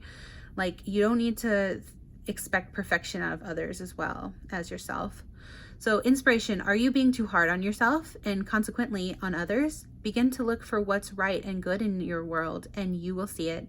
Exactly, yeah. So don't be too hard on yourself or others. You know, we're all perfectly imperfect. We're all learning. We're all learning and growing in this school of life, right? We all have our own path to that too. So just try to keep that in mind. If you're catching yourself like kind of judging others, so not understanding, like, you know, because I've been there, believe me, I'd be like, why are they doing this? Like, I would never make that mistake. Or you're like, why would they, you know, like, what's going on with them? And like trying, like, because you're like trying to understand them, but you like just don't understand them. And it's like, keep in mind that people are learning and growing, and they're on their own soul journey and their own path as well. And so that might not, you know, they might have not learned some of the lessons you've learned, and still you might not have learned the lessons they have learned. So again, keep yourself humble in that way, right? So personal inquiry is, where am I presently focused? Knowing what's right and telling others about it might not be the best way of being. Called out as a tarot reader, right? No, but yeah, it says key ideas: alienating others, feeling alienated, seeking perfection, deeply desiring love, transformation ahead. Keywords: uniqueness, friendship, and acceptance. Yeah, so again, always keeping focus on, you know, doing all things in love, being kind to yourself and others through acceptance of, you know, less than perfect behavior. And, you know, again, obviously not putting up with horrible behavior either. Like one of the other readings was all about like being a people pleaser and like giving other people like too much freedom. But this is a more reading about like, you know, realizing that like, again, everyone is learning in their own pace, and you just have to be patient with some people, because you have this star energy. You are abundant. You have many wishes fulfilled. You are very much in your power. But, you know, just remember to be kind and treat others with that same kind of respect, and that you would want, you know, treat others how you would like to be treated, right? That's the golden rule.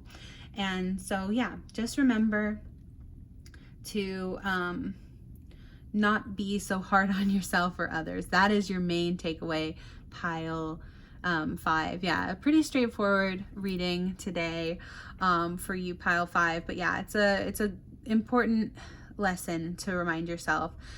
So yeah, your higher self or your subconscious wants you to remember to be kind to yourself. And that's literally what my therapist says after every week in therapy. She's just like, be kind to yourself. You know, you don't have to be this perfectionistic, always feeling like you have to get everything perfect, everything right. You know, you can be kind to yourself the way you would be kind to a child, right? Nurture your inner child, love yourself for your imperfections. And, you know, just have some self-confidence to know that other people, you are still worthy of love, even if you aren't perfect, okay? So I think a lot of times people who have this perfectionist mentality, they think that they're unlovable if they aren't perfect, if they're not being perfect. But that's so far from the truth, okay? Pile 5, you are absolutely lovable exactly how you are. Yes, exactly how you are right now in this moment. You deserve love. Okay, so yeah, I again try not to be too preachy, right? Because my reading, I'm like, this is kind of almost a meta reading, because I'm like, I'm not trying to be preachy when I come on here and like read tarot for y'all. But yeah, I get so like passionate about making sure, like trying to tell other people like, you are worthy of love, you are valuable, because I know that for the longest time I didn't feel that way about myself, and it always felt so nice to hear other people tell me that, or remind me to again be kind to myself, love myself. And kindness and love toward yourself is kindness and love toward others too, okay? So yeah, treat yourself with the same love and respect you would treat anyone else, okay? And that will show, and that will, you know, because love comes from within, and then it spills out and overflows. So if you're someone who's like self-hating, then that self-hate is gonna you know, spill over and become like critical toward others. But if you're self-loving, you know, if you practice self-love with like self-care techniques, again, I would recommend checking out some of my other readings for how I can best self-care, I have a reading about that, and I use the Sacred Self-Care Oracle, and that will help you, you know, like look at what kind of self-care routines you might want to do for yourself. But yeah, just whatever you want to do for self-care, but just make sure that you're nurturing yourself, loving yourself, and that will spill over again, because this is really the theme of this reading, because I've said it in literally other readings today, like multiple other readings today, but it is so true that like self-love is so important, because you can't pour from an empty cup, as they say, right? So you have to fill your own cup. See the star? She's got this water, she's going to the well, and she's filling her own cup, right? So she is learning to get in touch with her own well of emotions, her own, her own self-love, and that way she can then give it to others. Okay, pile 5. So yeah, I hope that resonates. I hope that makes sense. Yeah, so again, summarize, what are you hiding from yourself? You're hiding from yourself that like this perfectionism is only hurting you and others, and you're not realizing that it's actually hurting yourself and others by being so perfectionistic and holding yourself and others to such high standards all the time. Okay, so yeah, I hope that makes sense. I hope that resonates. Last but not least, we have the advice from a unicorn. This is actually a daily desktop calendar, but I use it because it was like 365 little fun little messages, and they're always so good. They always resonate for me. So yeah, this is advice directly from your higher self, what they want you to know. It says, good things come to those who reach out and take that shit. Okay, so this is kind of almost about manifestation. So yeah, it's like, go after what you want, basically, you know. Yeah, this is about like manifest it for yourself.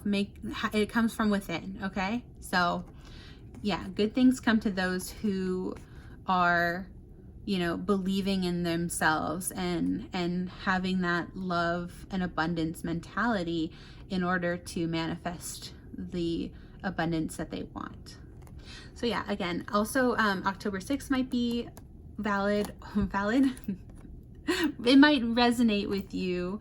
I don't know why I said valid. I mean, it is valid. All dates are valid, right? But this might be a significant, that's what I was trying to say. This might be a significant date for you, pile 5, but only for some of you, not all of you. But yeah, October, the month October also might be significant for some of you out there. But yeah, again, this has been your reading, pile number 5. Thank you so much for watching. I hope you appreciated the reading. I hope you got something out of it. I hope you, I hope you resonated. And yeah, if you did like this video, please give it a thumbs up, and yeah, help a girl out with the YouTube algorithm. It means so much to me every time I get a thumbs up on my readings. So yeah, that way I know that it resonated for you, and that, you know, you want more readings like this one. So yeah, again, thank you so much for all your likes, shares, comments, subscribes. Don't forget to comment your number that you chose, so that way if you ever come across this reading again, you can see which you know, pile you picked. But yeah, that's gonna be it for me today. Thank you so much again for watching this reading, and I hope you have a beautiful, magical day. Bye. Hello, pile number 6, last reading of the day. Hi, thank you so much for being here. If you chose Pompomeran, this cute little puppy, Sanrio puppy. He's like a little puddin. Puddin. Maybe some of you like Harley Quinn when she says puddin. But yeah, if you chose Pompomeran or this beautiful tiger's eye heart, love the way it shines and sparkles in the light. It's so pretty. then this is your reading. Today we are asking the question, what does your higher self want you to know? Or in other words, what are you hiding from yourself? So basically, what is hidden in like maybe your subconscious that you're not fully aware of, like consciously? Yeah, hopefully that makes sense. But yeah, this is going to get into, again, like sort of maybe some tougher topics because it is all about like the subconscious mind, things that you're hiding from yourself, things you don't want to like confront or think, like, yeah. But again, so far the readings haven't been that hard. Like there was one that was actually pretty dark, but otherwise most of them are just about like things that like you don't want to confront about yourself. For example, the last one was about like being a perfectionist, you know, so like stuff like that, like basically things that you want to, like you didn't want to confront. But so yeah, I just want to say good job being here and confronting whatever it is that is going to come up in your reading, pile 6. But yeah, let's just jump into your reading because I am running. This reading might be a little shorter than the others just because my battery is running low. So just a heads up on that. Sorry, pile 6. It was fully charged before I started the reading, but yeah, you're pile 6. So, but let's just jump into your reading. These are actually fun little Sanrio cards. They're actually playing cards, so they came in this cute little tin. But yeah, let's see what you got. So you got 4 of Hearts, and converted to tarot, that would be 4 of Cups. All right. And you also have 3 of Hearts. Okay, so 3 of Cups. Great. And actually 3 of Cups is a great energy because it's like friendship and partying and having fun. Okay, and then, oh, and 6 of Cups. Oh, so you got all Cups cards. I love that. Oh, so loving. All right, so maybe you're just such a kind, loving energy. I definitely picked that up from Pom Pom Marin, if you resonate with Pom Pom Marin. Just like a happy-go-lucky, loving energy. All right, and then we have the Kawaii Tarot. Oh, okay, but then this says 3 of Hearts. Okay, swords, I mean, sorry. You got 3 of Hearts here, but this is 3 of Swords. Yeah, so this is actually heartbreak. Okay, so maybe you recently went through like some sort of heartbreak or breakup or something that broke your heart in some way, shape, or form. So again, that could have been like a loss of a relationship, loss of a loved one, loss of even a career, like opportunity, or even like changing. Maybe you got fired, something, you know. Again, this is going to be different for everyone because it is a general reading, but take what resonates. Whatever this heartache is about, you'll know for you. But yeah, then we also have the King of Cups. Okay, so very interesting. Okay, so King of Cups is a bit like the opposite of that, where it's like this loving energy. So yeah, I think what I'm getting here is that you yourself are in this like King of Cups loving energy, but then you were heartbroken by something. Something happened where you're feeling like, well, let's keep looking at your cards, but yeah, I'm already getting a bit of a story here, but let's just make sure to confirm by your other cards here. So we have the we have the Crystal Unicorn and the Rebel deck, but we've got the Crystal Unicorn Tarot, and this says the Lovers. Okay, yeah, that's a huge confirmation. Yeah, the Lovers. Okay, so maybe you're even in like this, you might even, and I know some people don't resonate with twin flames, but I'm definitely getting heavy twin flames with the Lovers card. That is my twin flames card. Especially with the three of Cups and the 3 of Hearts, 3 of Cups, or 3 of Swords. Yeah. And I was, again, getting this King of Pentacles. I was like, maybe this is how you feel about this other person, is you thought they were your King of Cups. You thought they were your true love. But yeah, you got the Lovers. Okay, well, let's see what this is about. We got the Rebel deck here. So this is actually, it says 0 fucks. So again, just a warning. And I keep saying again, like you've heard me say this, but I've just been saying it a lot in other readings, is that it does contain you know, cuss words, so just heads up on that. But it says, stop trying to change people. That shit never works. Yep. Okay. I'm getting this out. Yeah, it's about accepting other people for who they are. Ugh. You do you. Yeah, so yeah, you do you, boo, as they say. I'm going to keep it up like this one. But yeah, so stop trying to change others. Okay. And then this is your like true energy, like right now, like sort of answering, this truly answers the question, like, what is it? Okay. Oh, you have prayer. Okay. So, okay. So I'm going to have to read that for sure. Cause I was like, oh, these are a lot of these energies, kind of just directly answered my question, but prayer is interesting. So yeah, maybe you are a bit of a spiritual person or even a religious person yourself. Pile 6. And look, you got the yellow. Yeah. Let's see. Oops. This kind of got squished down. Okay. Let's see. Let me read the Chakra book for prayer. And I know I've gotten this in another past reading, and I only have like 10 or 12, you know, readings up on my channel right now. And I know I've gotten it in a past reading. So especially if you've gotten this card in before, especially from one of my readings, and this is just like a extra confirmation. But yeah, so we have prayer, and it says, cool lemonade, my prayers are answered. Okay, so whatever you're worried about, whatever's currently making your heart break right now, just know that this is, you know, this too shall pass, is what I just heard. So this is going to resolve. Let's see. It says, cool lemonade, my prayers are answered. The legend is, an old man sits on his porch with his grandson, sipping lemonade and reminiscing. He'd wanted to be a traveling preacher. He'd been all set to leave home, but his father reminded him to pray for guidance. That very night his father died, and the man realized that Spirit was telling him to stay. Now his grandson appreciates the lemonade, and the old man smiles. He never regretted staying on the farm. Oh, okay. Yeah, so it says, inspiration.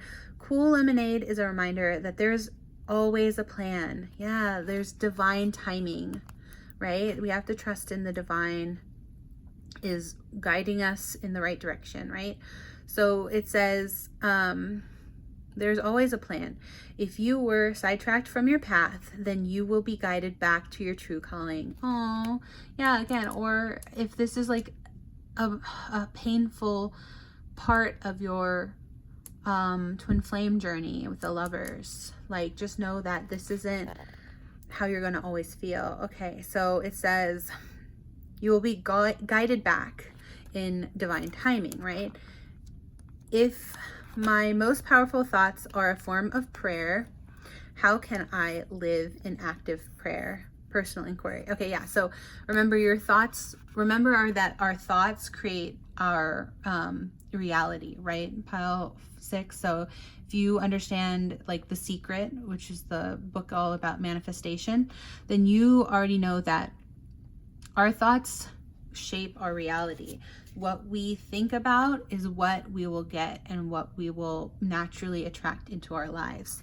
So just keep that in mind, to stay positive, and that way you'll have a positive outcome in the end. Personal inquiry. Yeah, if my most powerful thoughts are a form of prayer, how can I live in active prayer? Key ideas are, all prayers are answered. All right, so sorry about that. Pile 6. Yeah, I actually did run out of room on my camera, so now I'm back. So sorry about the interruption. But yeah, then I like had my nail pop off, had to replace it, and yeah, a bunch of things just kind of like kept happening back to back. So I was like, okay, you know what, this is kind of a message in itself, that like, again, we were looking at we were reading the book here, right? And it was all about, you know, prayer and trying to trust the process and guidance of the universe, right? Is basically what I was getting from this. It's like, so yeah, it said, cool lemonade is a reminder that there's always a plan. with like divine timing. If you were sidetracked from your path, then you will be guided back to your true calling. Yeah, and so the personal inquiry was, if my most powerful thoughts are a form of prayer, how can I live in active prayer? And then it says key ideas were, all prayers are going to be answered. So your prayers will be answered. Okay, it just takes time and patience, and everything will work out in divine timing. And then it says following where life leads, being of service and fulfillment. So yeah, make sure that you are staying in service to others and helping where you can, and that will lead to your own self-fulfillment by helping others. And yeah, being a loving team player, right? So keywords are clarity, destiny, and authenticity. Yeah, and living in your authentic truth is always an important message. And again, some of the other piles we're talking more about living in one's authentic self. So yeah, if you were drawn to any other piles, pile 6, you might want to go back and look at the other pile. But yeah, there were some messages sprinkled in this reading. A lot of these messages do have to do with, being your true authentic self. That's what you're hiding from yourself, is your truth, your authentic self. But yeah, again, just keep in mind that if you are going through this painful situation, maybe it's a breakup or just a separation or something along those lines, you're being reminded that, everything happens for a reason. This is happening for divine timing, which I know sucks to hear. I've heard that before and I hate it. But yeah, especially if this is to do with like a twin flame journey with the lovers here, and of course I loved in this particular card, I love the giant sun back there as well. So yeah, the lovers, Gemini energy, that might be significant for some of you, or the sun, which is Leo energy. Some of you might be Leos or Geminis or just air signs in general. Leo is fire sign for the sun, but yeah, and it's the same bright yellow as Pompomerin. Bright yellow is the sun. So yeah. Okay, so speaking of, we've got this other bright yellow card, and this is the Affirmators creativity card, and it says curiosity. Okay, so actual school may have taught me that studying is kind of boring. There's that word, boring. Okay, but the school of life proves that playful as heck exploration and around every corner inspiration abounds. So today I'll brush away any been there done that's dust from my eyes and brighten them with a fresh and glossy coat of curiosity. Excelsior, new expression I'll start using as soon as I find out what it means. I know, I was like, what is that word? Excelsior. I don't know, it just seems like something you would say for like a magic spell, right? Like abracadabra. But yeah, so this is just a reminder to stay curious, stay humble, always focus. Not always. I understand, like there's a time and a place to feel this heartache, right? But try to remind yourself that, there are good things in this world. There's love, abundance, happiness, and that you can enjoy, even if this is like, again, a separation, maybe in a divine twin flame sort of situation. Again, that might not be for everybody, but that's what I'm heavily picking up in your reading, particularly pile 6.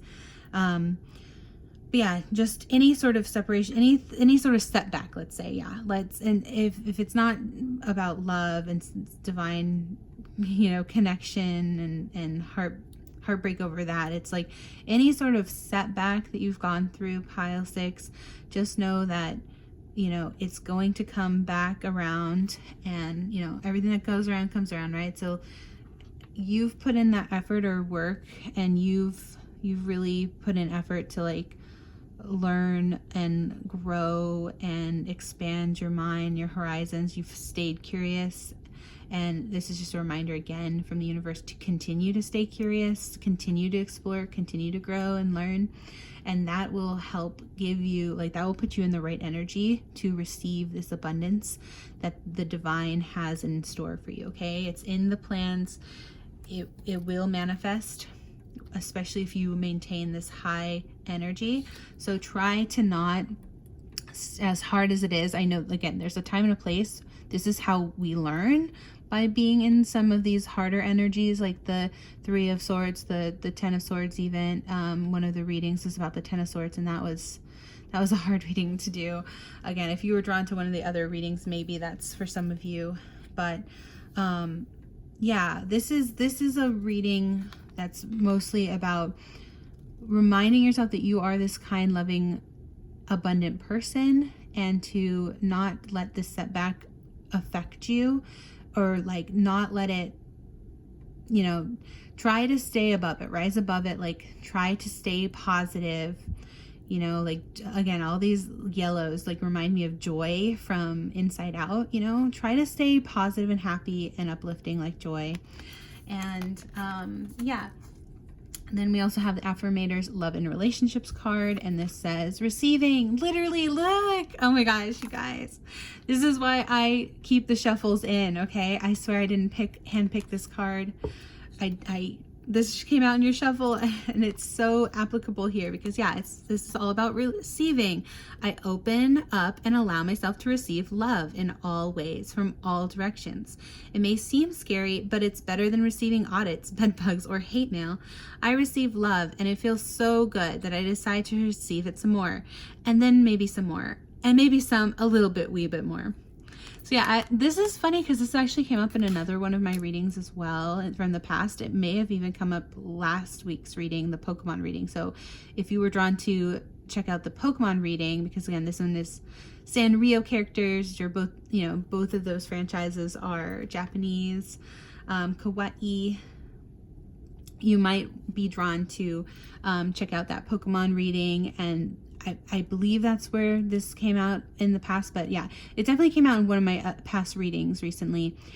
But yeah, basically this really sums up that, like, be open, like don't let whatever the setback was, you know, stunt your like growth or your progress toward this abundant future that you have in store that is in the cards for you. You just have to be patient with it. I know I hate hearing that, but it's true.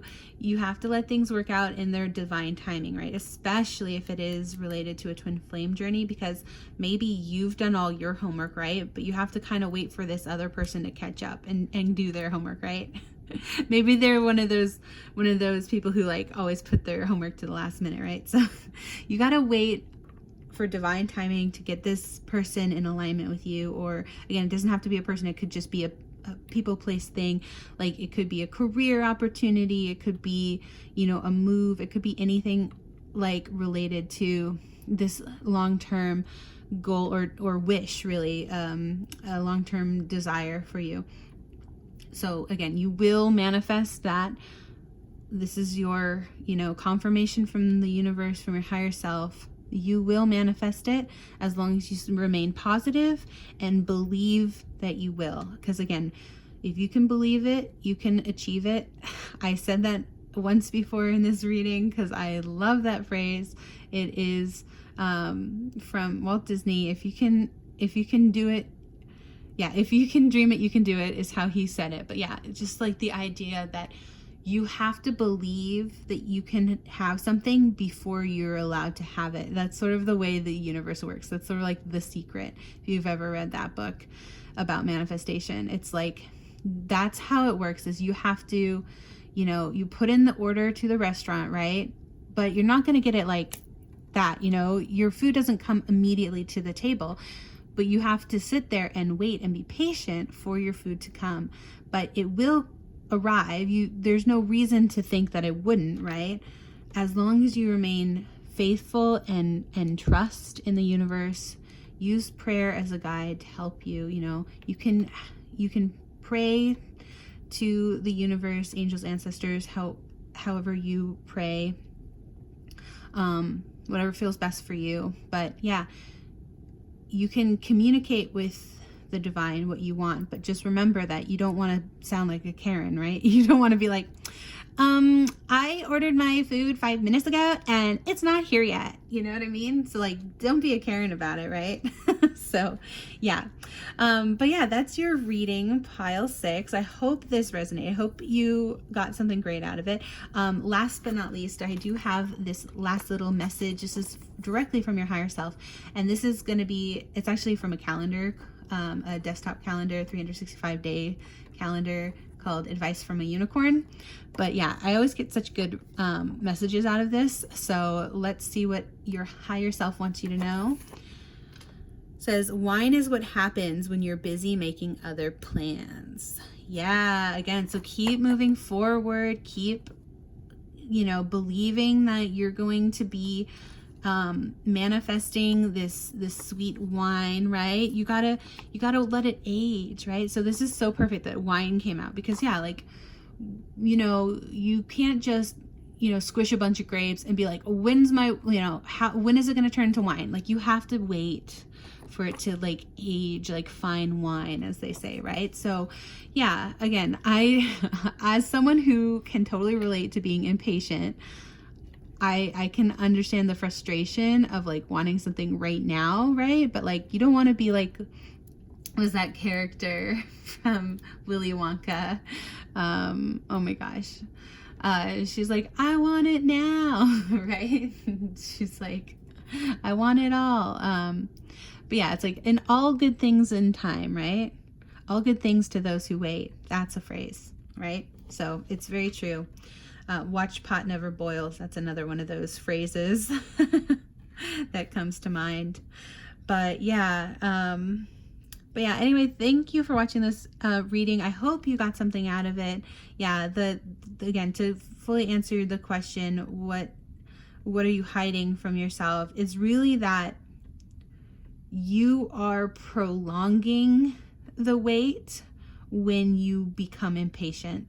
And I know that's, I know it sucks to hear it. I know, don't shoot the messenger, but it's true. Like, it's that whole, watch pot never boils. You can't keep looking at it, because every time you check, every time you look, it's like you're doubting that you're gonna get it, and then that sets you back. That's like a real setback, is like when you don't truly believe in your heart of hearts that it's going to happen for you, that's when you delay your abundance. That's when you delay it from happening, because you're telling the universe that you don't actually trust the universe. You're telling them that, oh, I don't believe it's actually going to come to me, so I'm just going to keep, you know, I'm just going to keep asking and wondering, when is it going to come? When is it going to come? So yeah, you just have to leave it up to the universe, you know, as much as what's that, leave it up to God, like the universe, however you believe in a higher power. But yeah, just leave it up to divine timing, and know that when you truly believe in your heart of hearts that you will receive is when you will receive. Okay? When you truly believe that you will get this, because again, it's the idea of the manifestation is, whenever you say like, oh, I want this, I want this, I want this, you're actually pushing it away from yourself, because you are saying that you don't have it now. And so the trick to manifestation is always to believe that you do have it now, or you will be getting it so soon. You know, it's in the mail, right? Like this letter, this love letter, it's on its way. You trust that, just like when you order something from Amazon, right? Your 2-day shipping. You don't question like being like, oh, is it going to get here actually in 10 years? No, it will get here when it gets here. Okay. Right. And you got to be patient, and you got to be like, you know, trust and believe that you will get it when the time is right. Okay. All right. I hope that message finds you well. Pile 6, thank you again so much for being here. Thank you for watching the reading. I hope you liked it. I hope it resonated. If it did, please give it a big thumbs up. It always means so much to me in these sorts of readings. Whenever I make a reading, whenever I see thumbs up, it means to me that it's resonated for y'all. And yeah, thank you so much for being here. Thank you for likes, comments, shares, subscribes, all that good stuff. Especially if you comment down below what pile you chose. That way when you come back, you know, maybe even when you've come back and you've actually received this, it'll be a good reminder to be like, oh yeah, that's when I didn't expect it to happen and then it did, you know. Again, maybe it's like you're waiting on a college admission or something, you know. That's just one example, but whatever this is for you, right? It's going to be different for everybody. But whatever it is that you are waiting on, it could be a relationship, it could be a career, it could be any number of opportunities, right? Any number of wishes. When you wish on a star, you know, you got to trust that you will get your wish, okay? So yeah, I so appreciate you, Pile 6. Thank you so much for being here. I hope you have a lovely day, and yeah, have a magical rest of your day. And I wish you, you know, I wish you nothing but the best, and I hope your dreams come true. All right. Thank you so much for being here. Take care, Pile 6. Bye.